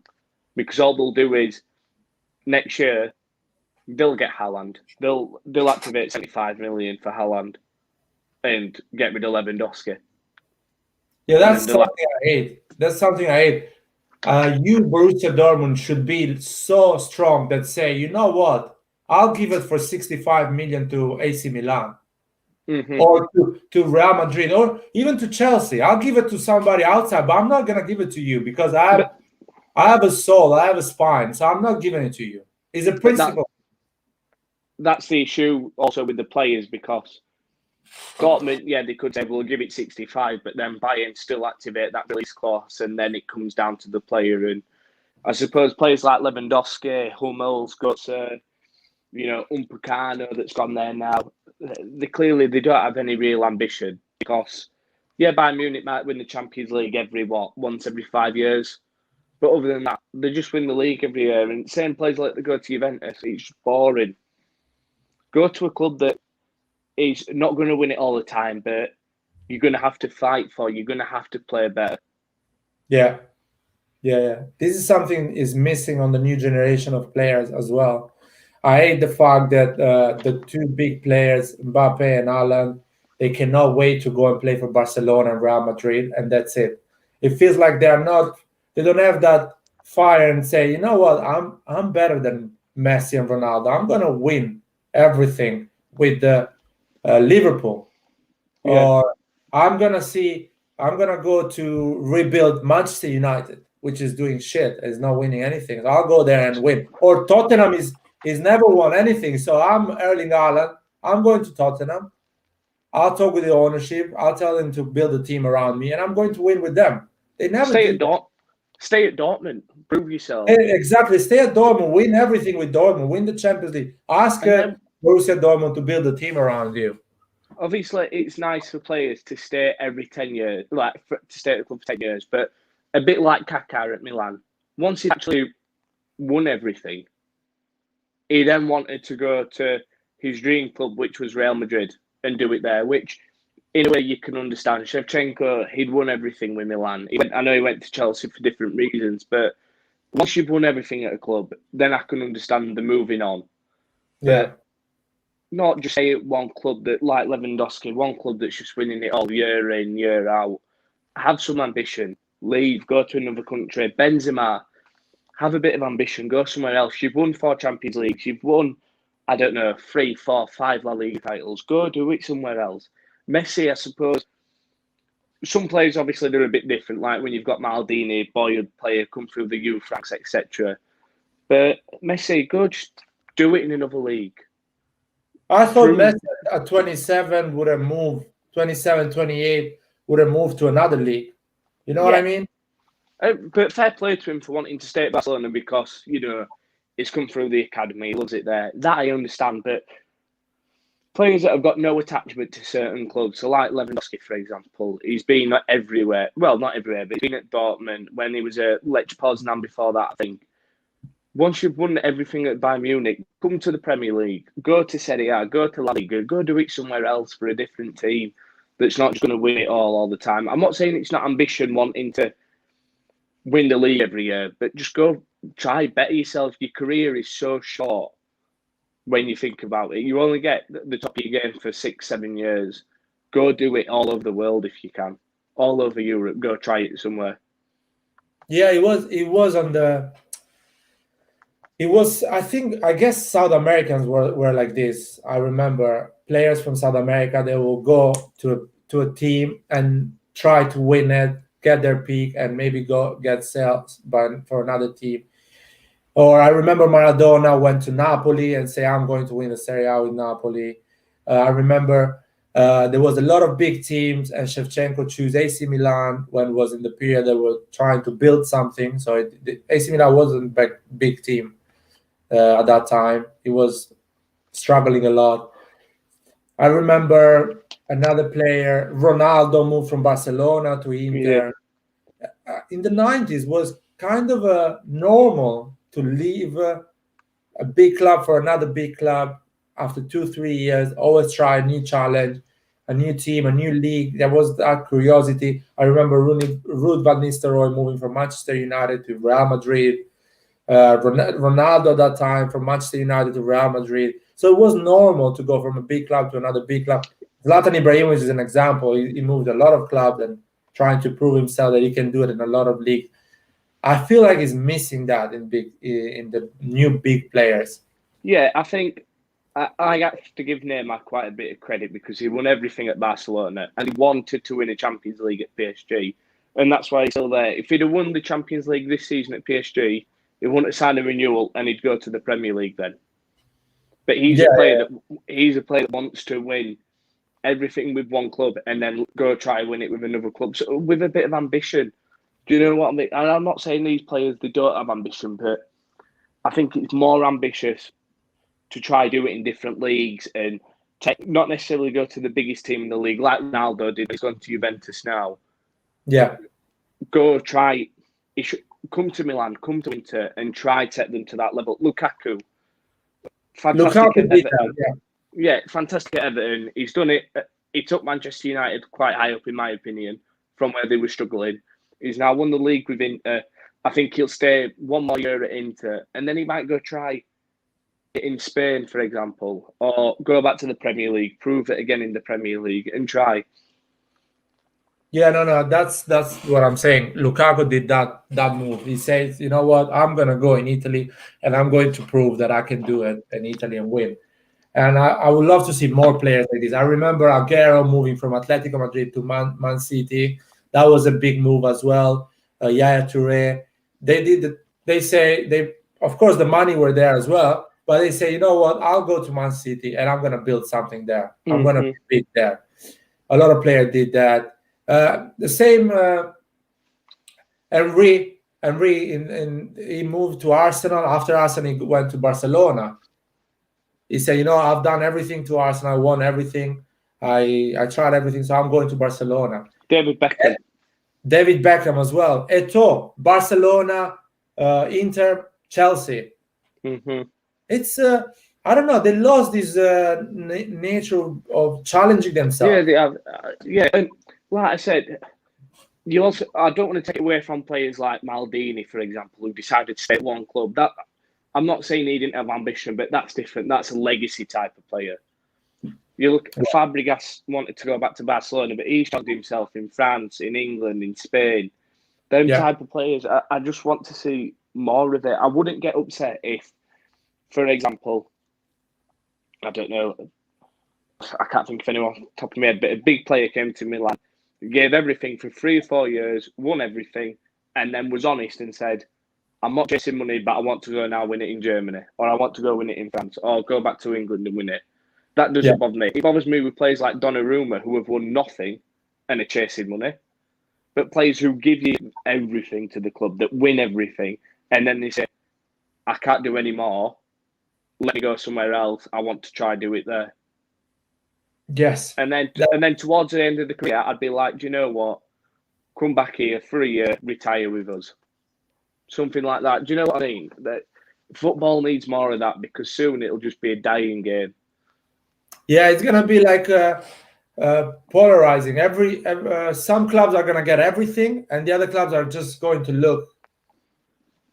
These clubs win everything, and it's sad. In the 90s and early 2000s, football was incredible because every team had their own big players. You know, every team had their own legends. I remember at that time, John Terry was the legend of Chelsea. Maldini, AC Milan, Gerrard, Liverpool. Man United had a few of them, Giggs, Scholes. Arsenal had their legends.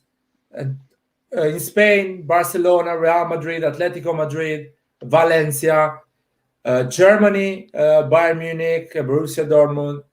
Every Juventus, Inter, AC Milan, Napoli. A lot of teams, they had their big players, you know. And it was a fight everywhere. It was really, the power wasn't on 2, 3, 4 teams. The power was everywhere. When Champions League started, everyone could have won it. Could have won AC Milan, Barcelona, Real Madrid, Manchester United, Arsenal, Chelsea, everyone seriously, Bayern Munich, Juventus, Inter, AC Milan. You start the Champions League and you didn't know who's going to win it. Now you have those 3, 4 teams that you know they're going to win it. You know that one of them are going to the final win it. Hopefully, it's going in that direction. To be fair, and I hope it does go back to that. And I think it's helped, like Lukaku coming to Italy. I hope other players decide to do that. And I just think if UEFA increase the money for all clubs around the world and made it a level playing field, the European football as a whole would be more competitive. Like people are saying, the Premier League is the best in the world because it's an All-English Champions League final. No, it's because Manchester City have got 200 million just in league revenues to pump in every year. That's the only reason. And it is the only reason. Pep Guardiola was lucky enough to be able to spend 200 million, 300 million, 400 million on a new defence. Other clubs don't have that luxury. And that's the only reason why they're winning. And I suppose that is part of the game now. But if you UEFA want to keep everybody entertained and make football a level playing field, everyone gets the same revenues. The only time you get a bit more is if you win the competition. And then it should only be an extra 10, 20 million in revenues, for example. In my opinion, the only way to save clubs, and I don't want to take more of your time because I think it's late. The only way is to just cut the UEFA European League. The European League, the one they play Thursday. We don't need that. Just make a bigger Champions League with 64 teams. Yeah, I think that's an option. I think the other main thing is completely revamp financial fair play, because from a certain standpoint, it does save clubs from going into, administration and stuff like that. But at the same time, it's hindering them to becoming better clubs and really investing. Like scrap financial fair play, and Milan would invest 300, 400 million this summer. I guarantee it. But they can't. Yeah. And that's stopping Milan being competitive because he can probably only invest 50, 60 million this year. And that's it. That's the issue. And I know it's all about bringing the revenue in, but unless you have to share the revenue out more and set all the other leagues get a broadcaster like the Premier League does, the revenues are never going to be the same, unfortunately. So they just need to completely revamp financial fair play. I think the best thing to do is put salary caps on the whole of Europe and just say you can only earn, for example, 10 million a year if you're a Champions League club, but the second that club doesn't qualify for the Champions League, you've then got the maximum you can earn is 7 million a year, for example. Yeah, but And you then- lose players. The players leave. They go to a team that play in the Champions League. So it's a kind of financial fair play. It's a similar. I suppose in a way it is, but at least players can then. You could also change it up with incentives, so you could be like, well, get us to the Champions League, and you can have your extra 10 million, score 20 goals, and you can add this amount. But yeah, I'm just saying you can invest more. The players will be more than tempted to leave, knowing that if they can get the same money, like I said, in Manchester, they can get the same money in Milan as they can in Manchester. They're picking Milan every time.